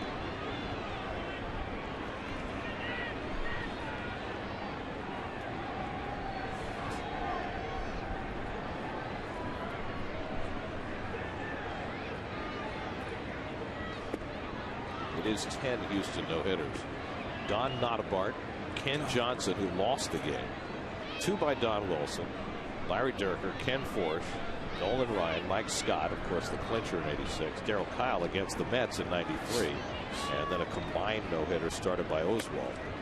So it's either going to be out of that 80s Astro bunch, or it's going to be the 60s. Yeah, 60s. How about Ken Johnson? No-hitter, and he lost 1-0. So the catcher back then was there John Bateman, who was the Houston catcher for a while. Driving toward the gap in left center. That's an extra base hit for David Wright, and that'll bring home 2. Capuano is in. Reyes right behind him, right into second base with a 2-run double. Yeah, he's out of that slump. 6-0 New York. A 3 RBI night for David Wright. And that'll be all for Jay Happ. No motion, no extra motion here. Wants the fastball in again down the middle. Same pitch he hit out of the ballpark. I like the approach. No overswing. That may get him going. Let's keep it up. Keep pushing. Usually facing the lefties, against David back in a groove. A home run, a double, 3 RBIs tonight. Happ leaves. Del Rosario on. The call to the bullpen brought to you by Lincoln.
Run to insider info on the Mets and Yankees. Check out SNY.TV, the ultimate blog network featuring a continuous flow of sports news straight from the best New York sports blogs. SNY.TV, your online home of all things New York sports. 25-year-old Enario Del Rosario, first man out of the bullpen for Houston. Well, he was acquired from the Reds on September 16th last season. That was his first year up in the big leagues. Sinker slider pitcher. J.A. Happ not happy. Happ goes 4 2/3 through 109 pitches. 6 runs so far on 6 hits, a walk, 5 strikeouts, a wild pitch, and a home run. Carlos Beltran, first man to face Del Rosario, and a ground ball toward the middle of the diamond, and Matt Downs slides over. Nice stretch by Wallace, and they get Beltran to end the inning. But the Mets tack on 2 on David Wright's double.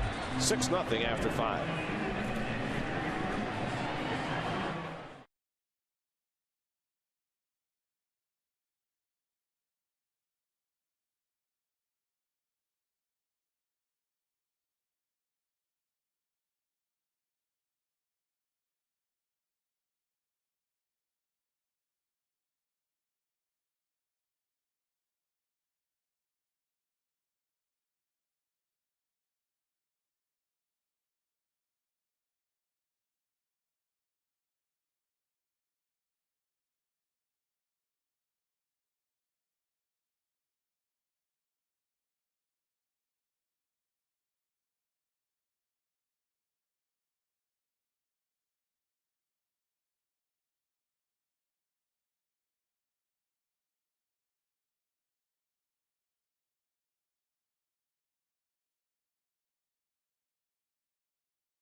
Harris has taken over in center field from Angel Pagan. If you remember back in the 4th inning, Justin Turner on this play ran into Pagan. Stayed in the game and at bat in that 4th inning, and then another one in the 5th. Didn't appear to show any ill effects there, but Pagan coming out now. Now remember, it was his left arm that got hit, and if you go back 3 years ago, remember it was his left shoulder that got messed up when he dove into the stands in Los Angeles, and that cost him the rest of the season. Well, it's obvious that Pagan has some discomfort. He wouldn't have left this ball game if not. Angel Sanchez up against Chris Capuano, who now has a 6-run lead, and contributed himself with a double and scored a run in front of Wright's double in the last inning. Sanchez is 0 for 2, and he takes high, and Capuano behind for a rare time today, 3-0. Chris has walked only 1, struck out 4, allowed no runs and 4 hits. It'll be Sanchez, then Hunter Pence and Carlos Lee for the Astros in the 6th.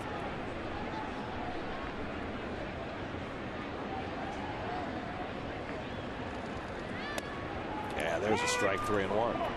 Well, last night the Mets got 8 innings out of R.A. Dickey, their longest outing by a starter this year. Despite that, though, last night the Mets fell into last place in pitching in the National League. They now have the highest ERA in the league. It started the day at 5.18. They fell behind the Arizona Diamondbacks, who will be here to start a series tomorrow night. But Capuano pitching a gem so far in this game. Great ball strike ratio, much better than 2-1. And Sanchez strokes one to shortstop, and Reyes takes his time and throws wide, but Ike with the tag, and he got him. Reyes normally so sure with those throws, throwing one wide, and Davis saved him an error. Let's check in with Chris Carlin for a New York State Smokers Quit Line game break.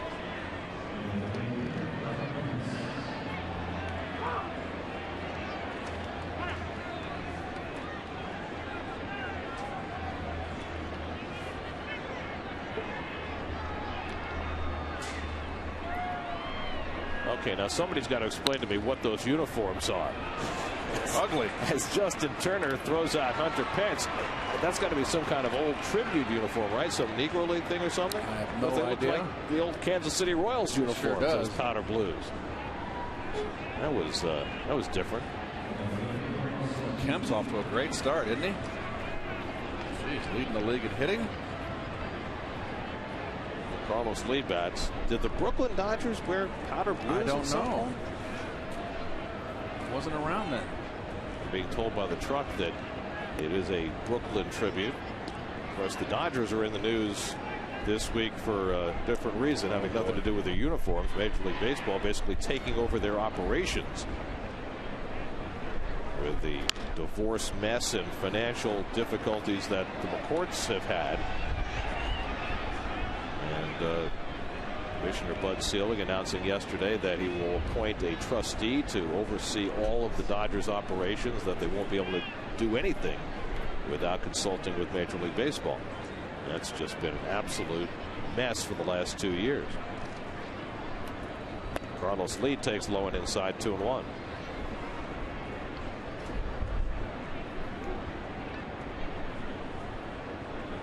Capuano has had only 1 inning in which more than 1 man reached base against him tonight. And that was in the 3rd. An infield hit and a walk put 2 men on, but then Capuano snared a line drive by Sanchez, turned it into a double play, and he hasn't really been threatened since. He's been in complete command, and this is his kind of game. He's found his rhythm. He walks Lee with 2 out, just the 2nd walk of the night. Mixing his pitches up well, and his changeup is working now. A sight to behold for Dan Warthen to see a starting pitcher going out there and throwing up zeros. Well, we have it confirmed. They are throwback uniforms from the Brooklyn Dodgers in the 40s. Very ugly. Now, there was a time when the Dodgers were known as the Brooklyn Robins, right? Right. So maybe it's a Robin's egg blue. Is there such a thing? I've heard of such a thing. I'm not a designer by any means, but I've got a good sense of, the palette.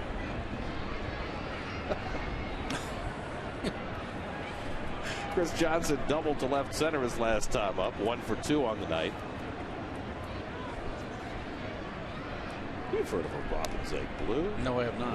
It's a little lighter than the shade that you're wearing tonight. Thank God I have. You've got this SNY fleece on. It's not SNY. It's not SNY. No, I left this, I guess, over the winter or earlier. It's a fleece. It's an SNY colored fleece, though. That color too.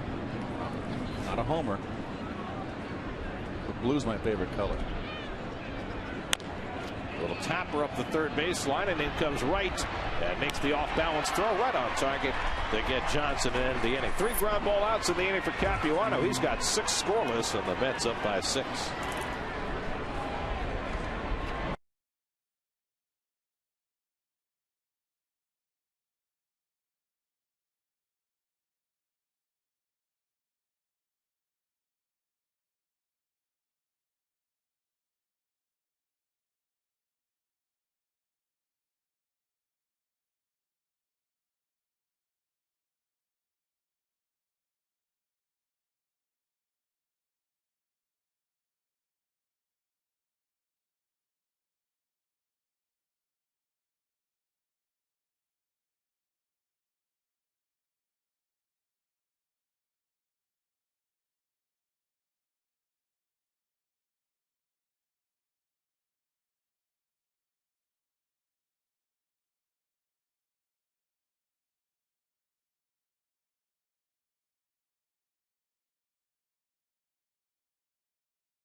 With the SNY Play Ball Award presented by Sports Authority, offering $5,000 grants to in-need organizations to be used for new equipment, uniforms, or field improvements. The deadline to apply is June 15th. For details, visit sny.tv or any local Sports Authority location.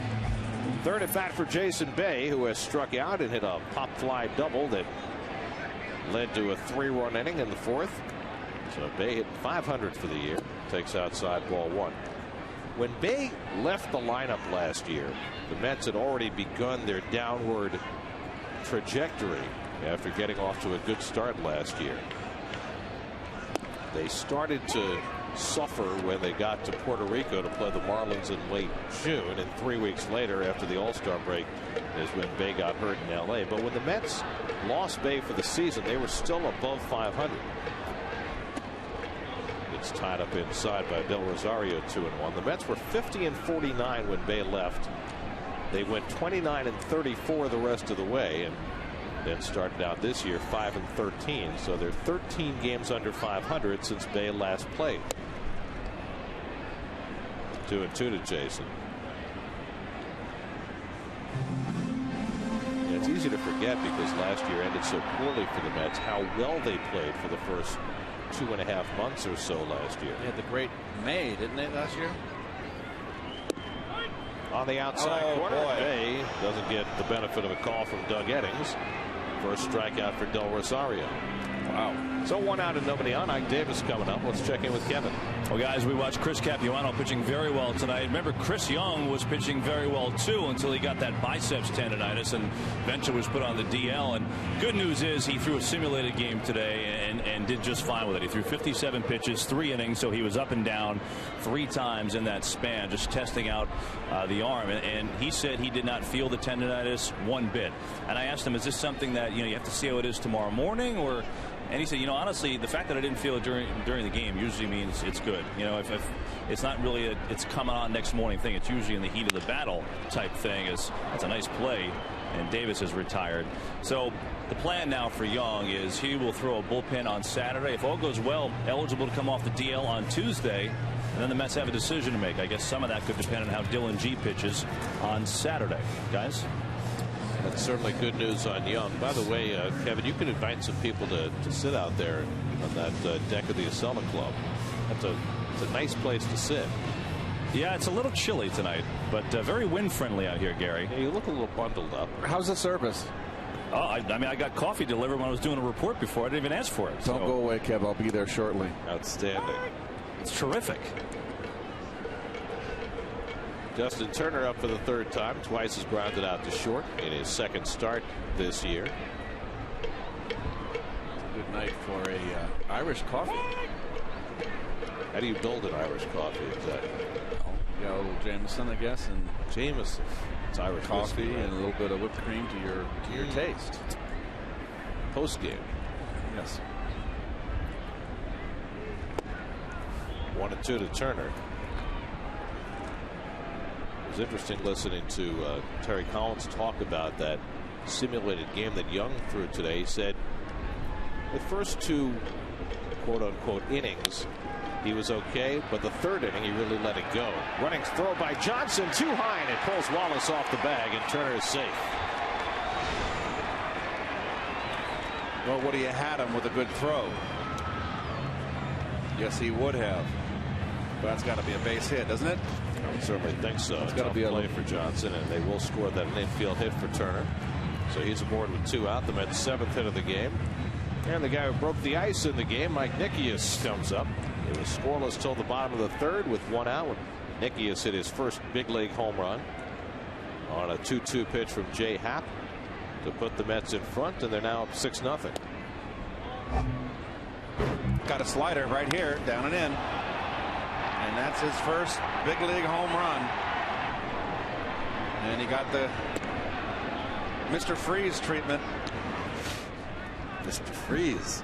Otto Preminger. This week's guest villain. See, the kids won't know what you're talking about. I know that. Okay, you got to educate. It was the Batman. The TV series Batman. Adam West was Batman, and Ward. Who was the Cesar Romero was the Joker. The Riddler was Frank Gorshin.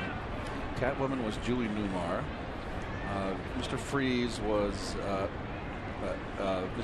Otto Preminger, the famous director. You mentioned Cesar Romero. Yes, he was the Joker. And Burgess Meredith was the Penguin. Right. And the only one I don't know was Falseface. Who played Falseface? Julie Newmar was Catwoman. She looked very good in those black tights. My favorite villain, though, was the Riddler, Frank Gorshin. He was he was great. But it was on what it was like twice a week, right? It was like Wednesday and Thursday night. Was it twice a week? Something like that. Yeah. Because don't you remember, they would leave you suspended in the middle. That's right. You have to tune in tomorrow, same bat time, same bat channel. That's right. Very good, Gary. We're on the same bat channel tomorrow. Right here. I'll be watching. Ronnie comes in. You're off tomorrow. That's right. Ron picks me up. Ronnie's got the Diamondbacks. You can leave the leather jacket at home tomorrow. Yes, I can. And I got to get my TV fixed. I was messing around my components and I pulled a wire out. Well, you don't want to miss a game. There goes the runner, the pitch outside. Quintero's throw right on the money. Perfect throw by Humberto Quintero to gun down Justin Turner and end the inning. 2-4 on the caught stealing, and the Mets are done in the 6th. Look at this throw by Quintero. Can't throw it any better than that.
the Diamondbacks begins tomorrow night at 7:10 p.m. Tickets start at $10. Visit Mets.com or call 718-507-TIXX for your tickets now. Mike Pelfrey opens the series tomorrow night against Joe Saunders. Dylan G gets his second start Saturday against Barry Enright, and then John Neese on Sunday afternoon against the non-perfect Armando Galarraga. Their city probables for the upcoming series. Brett Wallace leads off in the 7th inning against Chris Capuano, who's allowed just 4 hits in 6 scoreless innings. Nuri Rodriguez up in the Houston bullpen. Wallace tonight has taken a call third strike and fouled out to third, 0 for 2. And Capuano misses away, 1-1. Matt Downs on deck, then Humberto Quintero for the Astros in the 7th. Again, another look at that close-up camera from right behind home plate. Front row.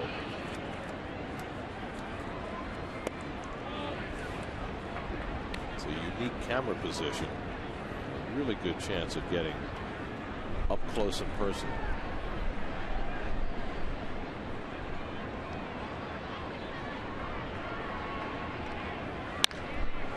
In the air to center. Willie Harris started in, now back, and Willie can't make the play, and it bounces up against the fence.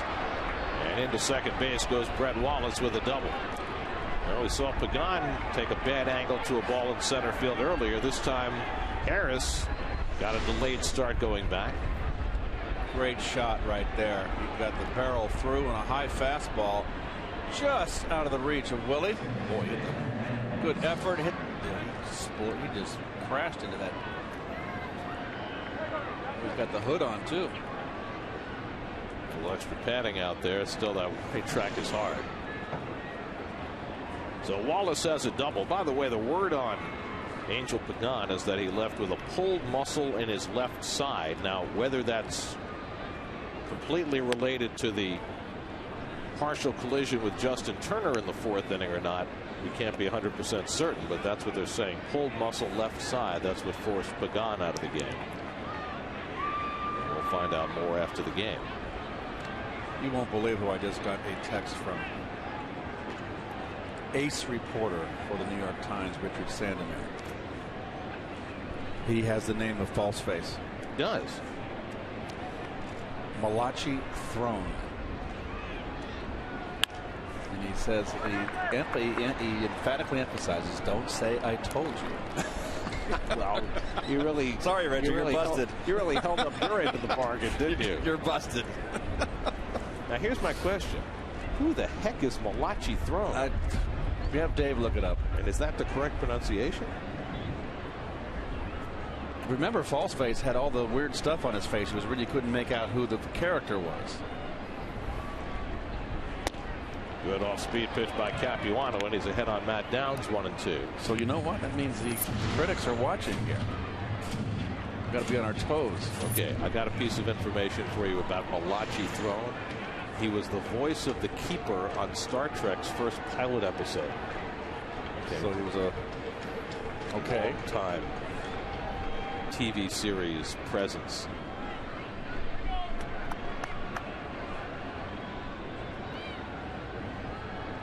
Taylor Buchholz, Tim Burdack up in the Mets bullpen.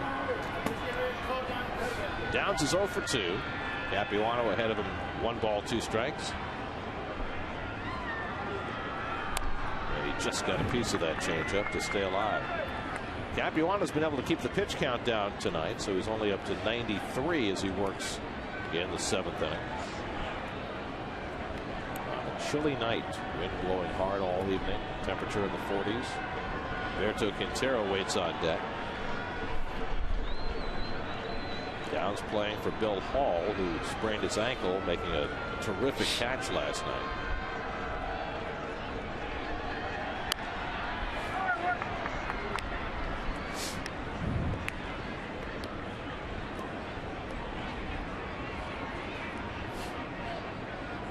Matt Downs started his career with the Giants, picked up on waivers by the Astros last summer.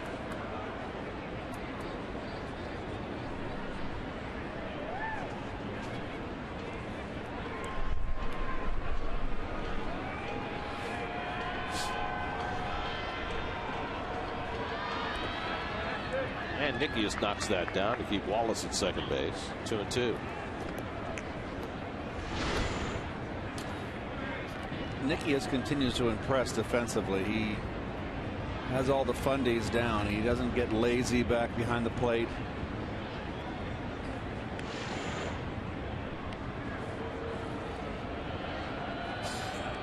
Got a brief chance to play last year, and on the opening day roster this year with the suspension and illness that has befallen Ronnie Polino. Just outside 3-2. By the way, Polino today is celebrating his 30th birthday, and he went to Buffalo to play a doubleheader today. Does that sound like a present or a punishment? Oh, like Siberia.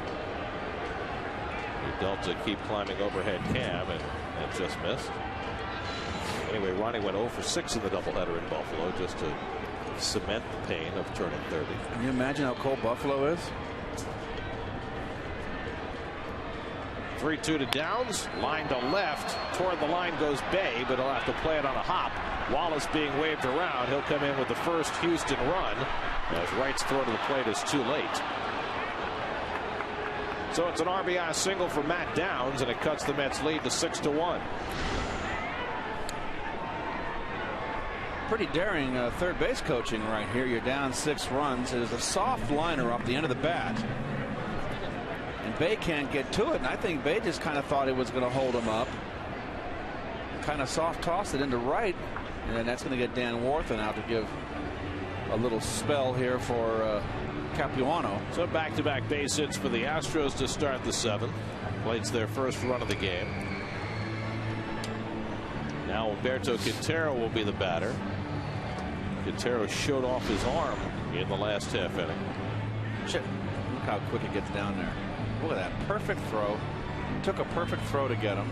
Threw it almost 70 miles an hour. Now think about it. A pitcher, will throw 85, 90, 92, whatever, but does that with a full windup. Correct. For a catcher to throw just from his ear at 70 miles an hour down to second base, that's pretty impressive. Well, it's all the catchers that can throw. It's all about the footwork, the quickness of the feet to get into the throwing position from the squat.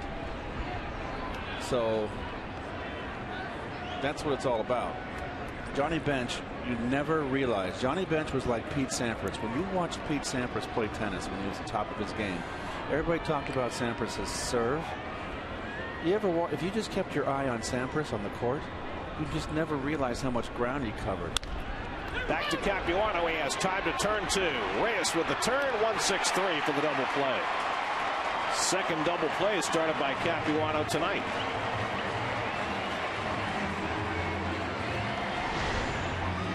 Well, whatever Dan Warthen told him, the pitcher's best friend. Easy double play. You were talking about Pete Sampras and comparing him to Johnny Bench.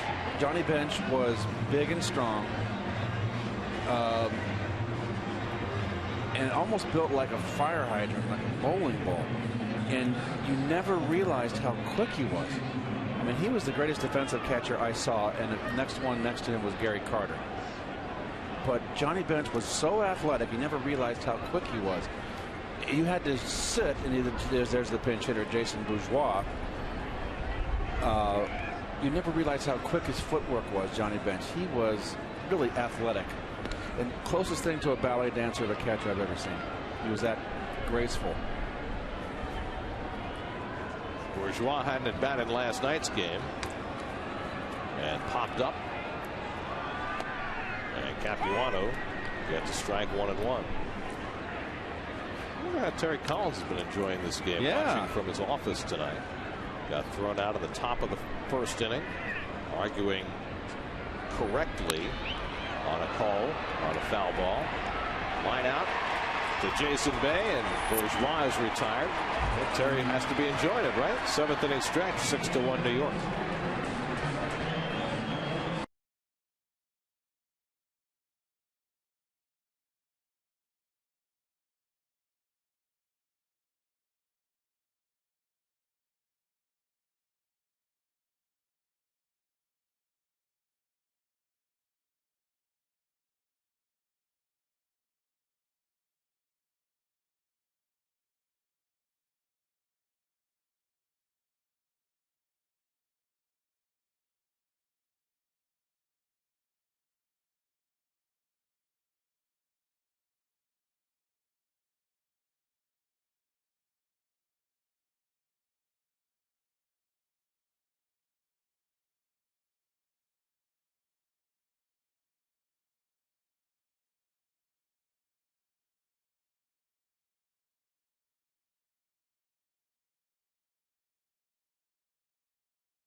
New York Mets baseball on SNY is brought to you by Atlantic City Food and Wine Festival, July 28th through the 31st. Visit acfoodandwine.com for details.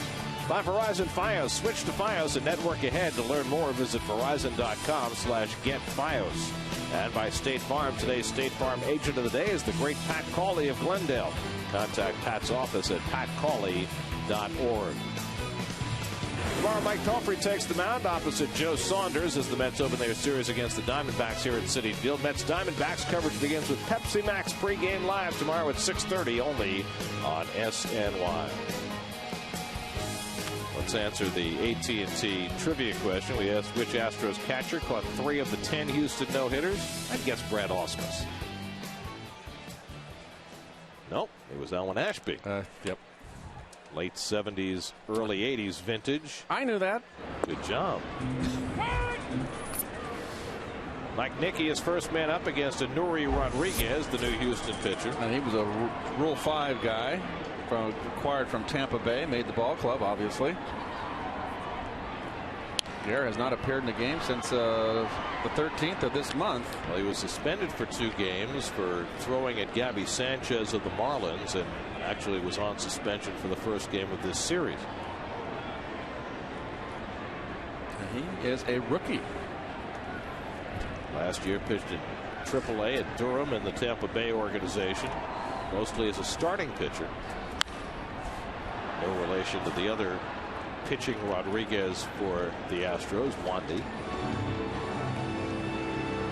Nicky tonight has his first big league home run. Then he flied out at the 5th. He was at the plate when Justin Turner was caught stealing to end the 6th.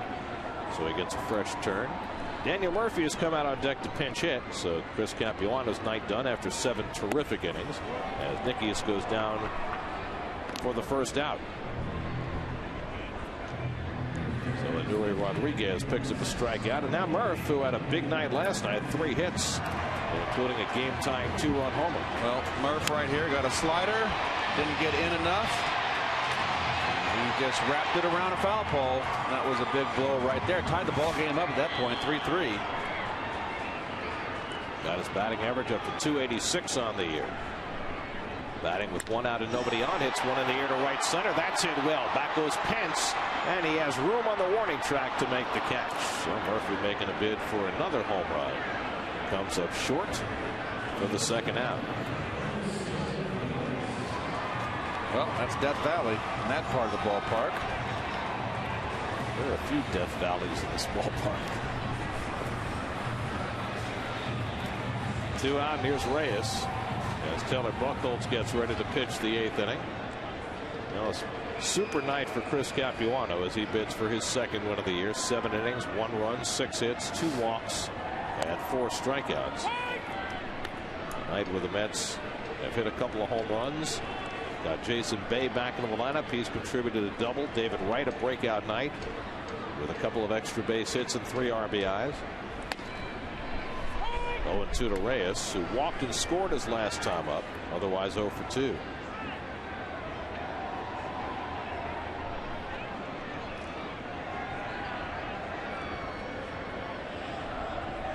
The 23-year-old Anuri Rodriguez deals a breaking ball in the dirt, and it's 1-2.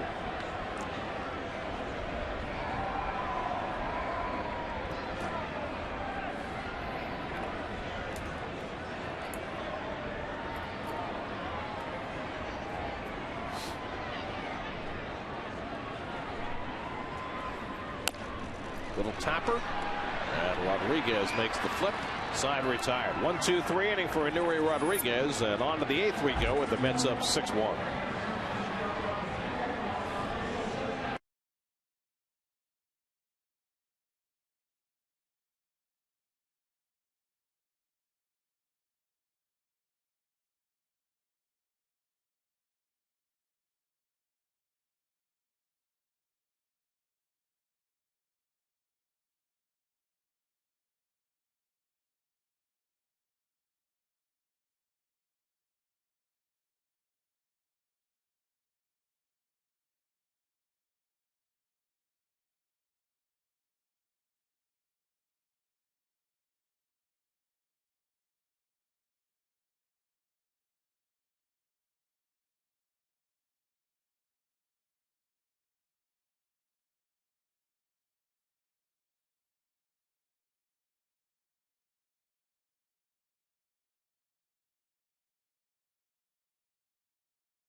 The Mets, though, all warm with a 6-1 lead as Taylor Buchholz takes over the pitching in the 8th. Well, Taylor Buchholz had a 5 2/3 scoreless inning streak snapped by the Rockies. Lefty's hitting only .214 off of Taylor. 10 strikeouts in 9 innings, and that's because of that big hook that he has. He likes to throw that hook. Buchholz pitched in the opening game of this series, worked a 1-2-3 9th inning. They'll face the top of the Houston batting order, Michael Bourne, Angel Sanchez, and Hunter Pence in the 8th. So a fine outing for Chris Capuano. He threw exactly 100 pitches in his 7 innings of work. And just what the Mets team needed, a good pitching performance and the bullpen. Well, I think if you combine what Dickey did last night, despite taking the loss, going 8 innings, and then Capuano's 7 innings tonight, that's certainly more in line with what the Mets are looking for. As Bourne hits one down the left field side foul. 0-1.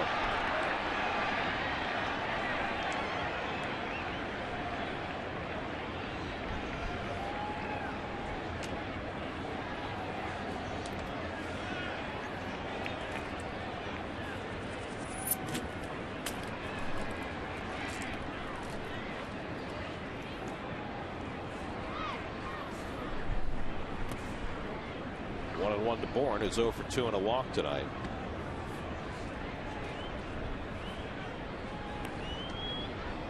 Taylor Buchholz, who first started out his career in the Phillies organization, facing Michael Bourne, who started his career with the Phillies. Of course, Bourne was involved in that big trade for Brad Lidge. That brought Lidge to Philadelphia, and Bourne has his first hit of the night. Hit number 7 for the Astros, who have not had more than 1 in an inning except in the 7th. Let's go to Chris Carlin. He's got a New York State Smokers Quit Line game break.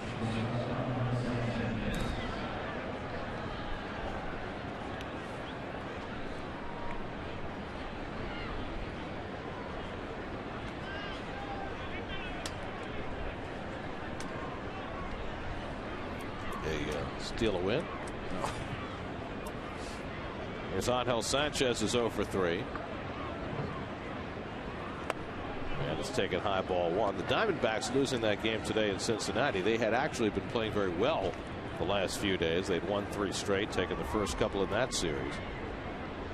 So they will come in at 8-9 on the year when they start the series here at Citi Field tomorrow night. And they've got some people hot with the bats right now. They've got a better offensive team than pitching. Pitching is an issue with them, obviously. And the catcher Miguel Montero off to a great start. He was hitting .358 going into today. Stephen Drew, who was hurt when the season began, has come roaring out of the gates, hitting well over .300. And probably the biggest surprise in the offense for Arizona has been the veteran journeyman Willie Bloomquist, who was supposed to be a reserve but filled in it short when Drew was hurt, and he hit so well that Kirk Gibson, the Arizona manager, has found a spot for Bloomquist in left field, and he's been leading off every day for Arizona. Hey, you ride the hot hand, and Arizona's a team looking to find himself. They've got a lot of question marks. Curveball here. 1-2 to Sanchez, and he reaches for it. Look at that swing. Lifts it foul. Can I see that again, guys, on a replay? I have never seen anybody with it. Watch the back foot of this young man. Oh, my word. He was heading in the wrong direction. You're not going to hit doing that. Wow. It was an emergency. Bailing.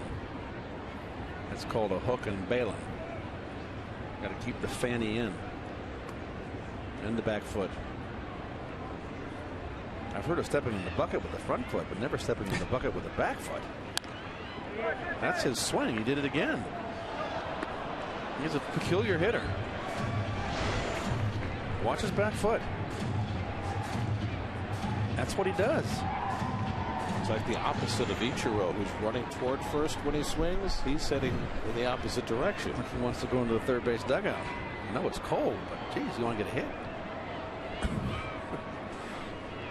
You're not going to have much success. That's got to be your anchor back there.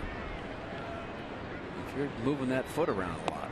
And he strikes out on the high fastball from Buchholz. That's the first down in the 8th. We'll take a look at his back foot and his high fastball. That is his swing. That is just the way this man swings. That is, I have never seen that. Well, you can't generate any power. Not in the middle of a swing. You can't.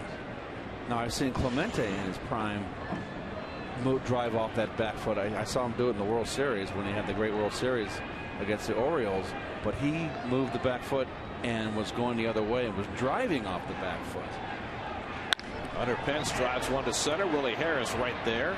And it almost knuckled on him, but he stays with it for the second out. Outfield play has been an adventure for the Mets. No question about it. Had it all the way. Piece of cake. If you missed it earlier, Angel Pagan had to leave the game today with a pulled muscle on his left side. That's why Willie's playing center. He's played plenty of that in his career.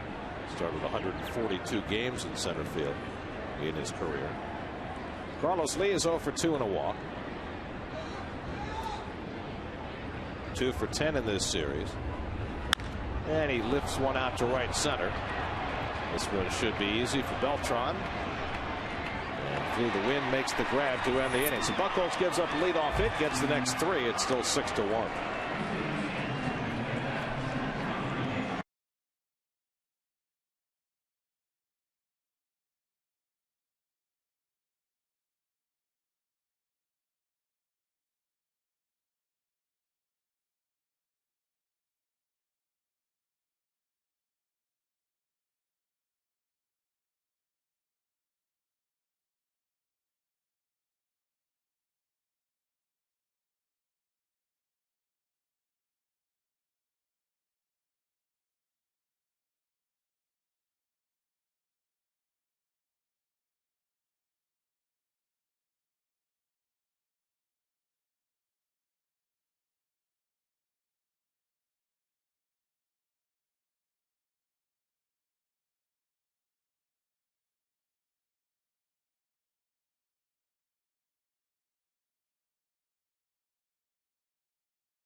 Mets looking to get their second home victory of the year, leading 6-1. Nuri Rodriguez, who pitched a 1-2-3-7, stays on for the 8th. Willie Harris, David Wright, and Carlos Beltran will bat for the Mets in the bottom of the 8th. Mets got a run in the 3rd on Mike Nikias, his first big league home run. Wright hit a home run in the 4th, and the Mets played 2 more in that 4th inning on a wild pitch and a Knight Davis sacrifice fly, and then Wright's 2-run double in the 5th stretched the lead to 6-0. Astros got their only run in the 7th, the only run allowed by Chris Capuano in his 7 innings of work. Harris up for the first time in the game after taking over for Pagan in center field after Angel left with a pulled muscle in his side, and he fouls back the first pitch fastball. Jay Happ went 4 2/3 for Houston, allowed 6 runs, 6 hits. He's on the hook. And Ario Del Rosario, an inning and a 3rd, no runs, 1 hit, and now Rodriguez in his 2nd inning. David Wright having his best night in a couple of weeks, waiting on deck. And Willie takes the slider low and in, 1-1. Willie Harris has been playing almost every day with the absence of Jason Bay. Now that's going to change significantly. Carlos Beltran will still get days off here and there, and pending any word on Pagan's injury, he's certainly going to be out there most of the time, as is Bay. So it certainly changes the scenario for Harris, who's gotten off to a good start this year, hitting a .265. 2-2. But that's the life of a role player. Right. And that's the bench. And you've got to be ready. The guys on the bench got to do a lot of extra hitting. Just saw the famous nail file of R.A. Dickey.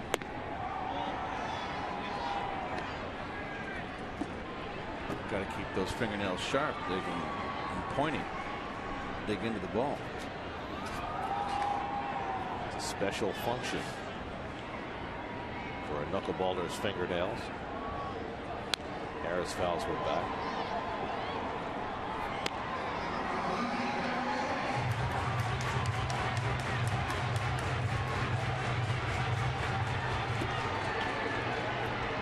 Nelson Figueroa has a nail file of his own.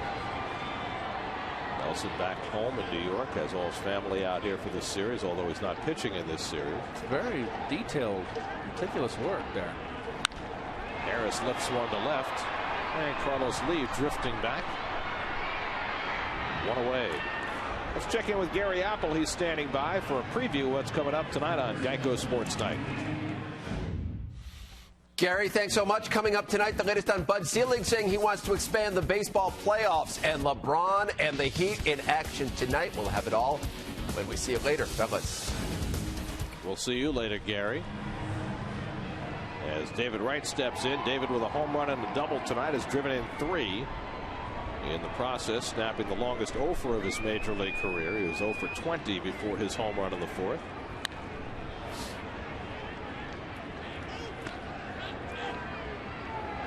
Got to be the best feeling in the world when you've been down in the depths. A couple of big hits in a row. It's no fun when you got a big long offer like that. That's for sure. You figure an 0 for 24. That's 4 at bats a game on the average. That's 6 games. It's a whole week coming to the ballpark and not getting a hit.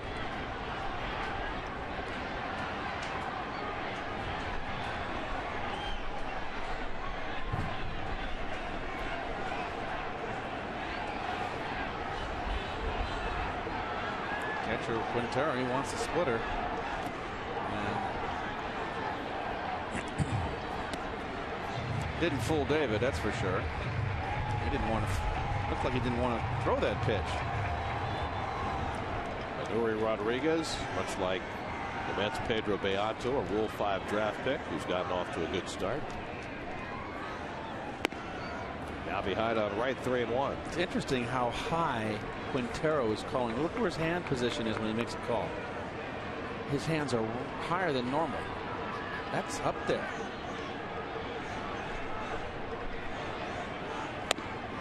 And David draws a walk, so he's on base for the 3rd time tonight.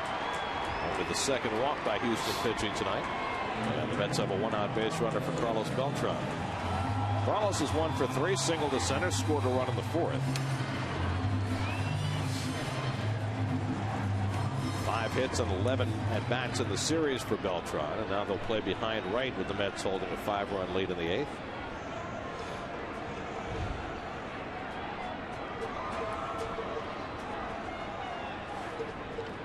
That's very questionable right there. 5-run lead. Anything can happen. I'm David. You got to jump, take it. Well, I guess that's the question. If they allow you to run in this situation up by 5, is it okay to take it? Yeah, it's not like it's 10-1 here. He's not even paying any attention to him.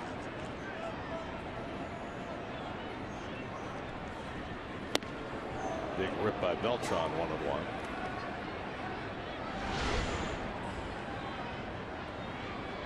Right down the middle fastball. Carlos has yet to hit a home run as a left-hand batter. All 3 of his home runs have come batting right-handed, including one in this series.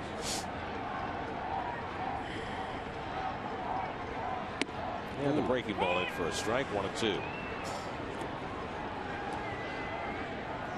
Really enjoyed this close-up camera from behind home plate. A little different feel. It's a tremendous angle.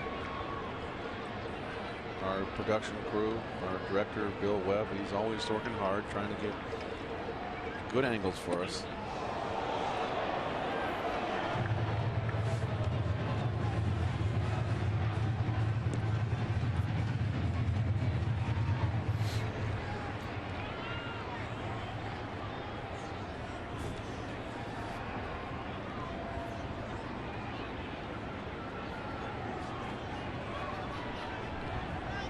Now it's 2-2 to Carlos.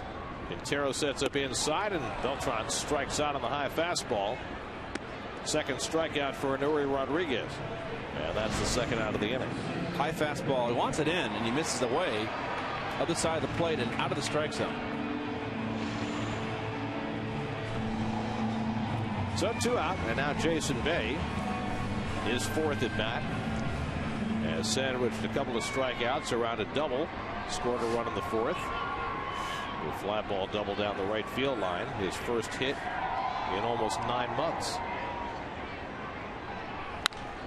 And he pops this one up into shallow right. Pence coming hard. Downs going out, and Pence loses the cap and loses the ball. Wright will come in to score. Bay hustling all the way, goes to third. He's being waved around. Here comes the throw from Pence. It's mishandled, and Bay scores.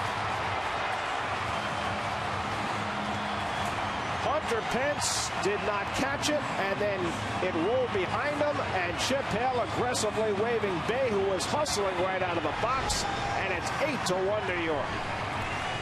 Oh, this has got to be an error right here, a 4-base error. That is as bad as you can get right there as far as a 4-base error. And he hustles. We notice this all the time. Bay never really always busts out of the box. I mean, that's a routine fly ball here, and he gets 4 out of it. An unexpected dash around the bases for Jason Bay in his first game back. It's an error all the way on Pence. A 4-base error, no RBI. 2-run score on the play to make it 8-1. Well, it's been a windy night, and everything in the air has been an adventure, and that was a nightmare for Hunter Pence. And puts the capper on a very fun night at the ballpark for the Mets. I believe, yes, they changed it. You're right. They had 8 up on the board. Now they moved it back. Well, it is 8 runs. The scoreboard still says 6-1. There goes the error. They finally got the error up there. Waiting for it.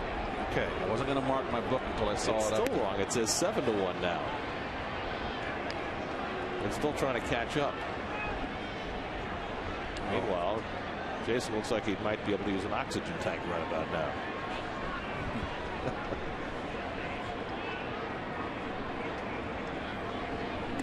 And Ike Davis takes inside, 3-1. Ike tonight 0 for 2 had a sacrifice fly to drive in a run in the fourth.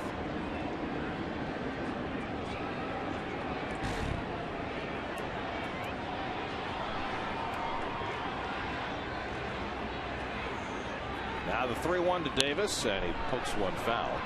Somebody call the scoreboard and let them know it's 8-1. You said before we started this game the Mets were going to win 10-0. I think I said 10-3.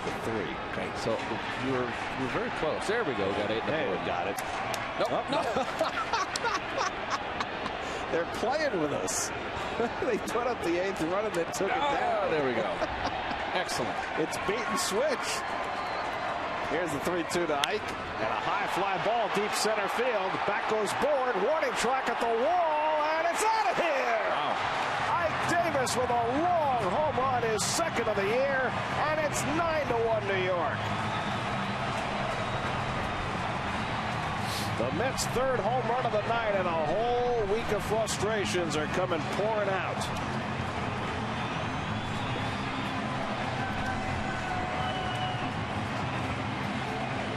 Well, this one is way out of here. That might be the longest home run I've seen to dead central. This ball, look how far it gets out of here. He beat the apple. That is the longest one I've seen. That's up there. That's El Bomaroni. So 3 unearned runs for the Mets here in the 8th inning. First time the Mets have been 3 home runs in a game this season. Nickius, Wright, and now Davis. And it's 9-1. And then throwing the Little League home run for Bay. That's 4. The Little League home run. Very good. 0-2 to Turner, who's 1 for 3. Look, some smiles and laughter on the Mets bench. Hey, there's no joy in losing. Mets are out of Mudville for the night. Swing and a miss, and Turner is struck out to end the inning, but the Mets put up 3 to Jason Bay with the pop fly that falls through Hunter Pence and goes for 4 bases. Welcome back, Jason. Run hard. And he does. 3 unearned runs in the 8th for the Mets, and it's 9-1 going to the 9th.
Ninth inning, the Mets leading 9-1, and Chris Johnson leads off for Houston against Taylor Buchholz. And a first pitch strike.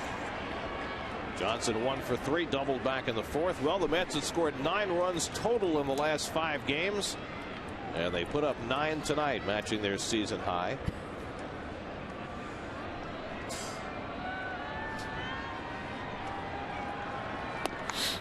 There's a strike, and it's 0-2 to Johnson, with Brett Wallace and Matt Downs to follow here in the 9th. Terry Collins got ejected from this game in the top of the 1st inning, and has had a very comfortable seat. Hope he's enjoyed the broadcast. I hope. I bet he turned the sound off early. I think he's going to enjoy the victory much more. Yeah.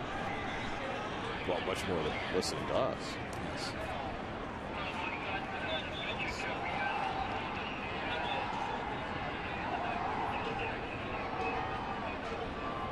Buchholz ahead on Johnson, 1-2.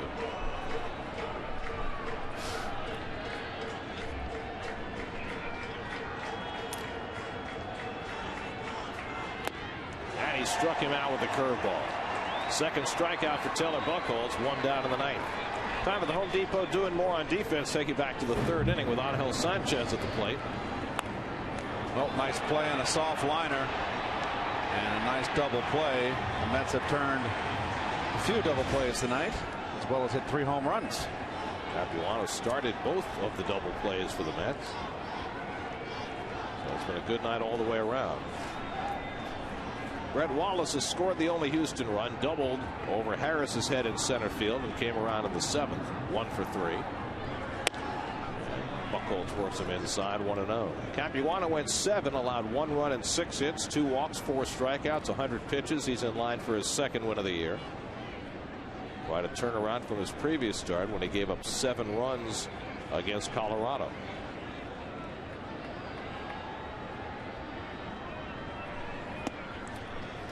Mike Pelfrey will try and get his season jump started tomorrow night when he takes them out against the Diamondbacks in the opener of that series. Mets will go up against another lefty tomorrow night, Joe Saunders.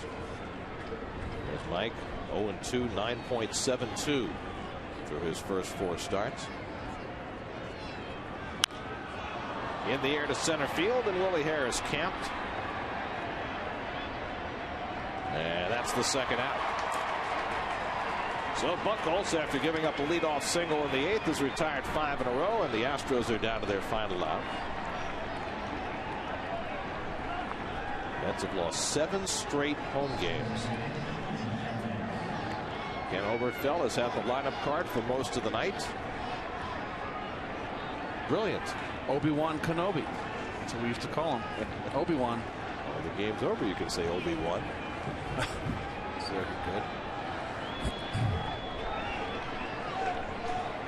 Matt Downs has driven in the only Houston run tonight with the 7th inning single, 1 for 3.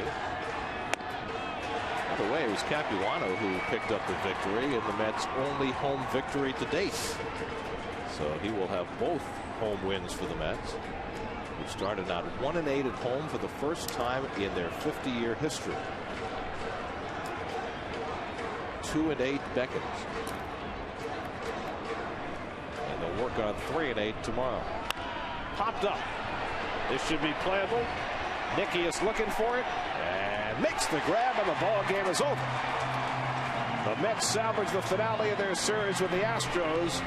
Nikias right and Davis with home runs, as sparked by the return of Jason Bay. The Mets win it in a walk, 9-1. Well, the star of the game in my mind is Capuano. The Mets needed a good performance. There's Jason Bay right there. Comes back, and the Mets are 1-0 with him. Capuano, 7 hits over 7 innings, only 1 run, 2 walks, in command the whole way. Gave the Mets what they needed. The Mets scored their 9 runs. There's Ken Oberthal, who took over and managed the ball game. Terry Collins ejected early in the game, and the Mets are on the board on the win column side. So the Mets get the victory, just their second in their last 11 games, as they win it easily, 9-1. Your Audi game summary. We'll be right back.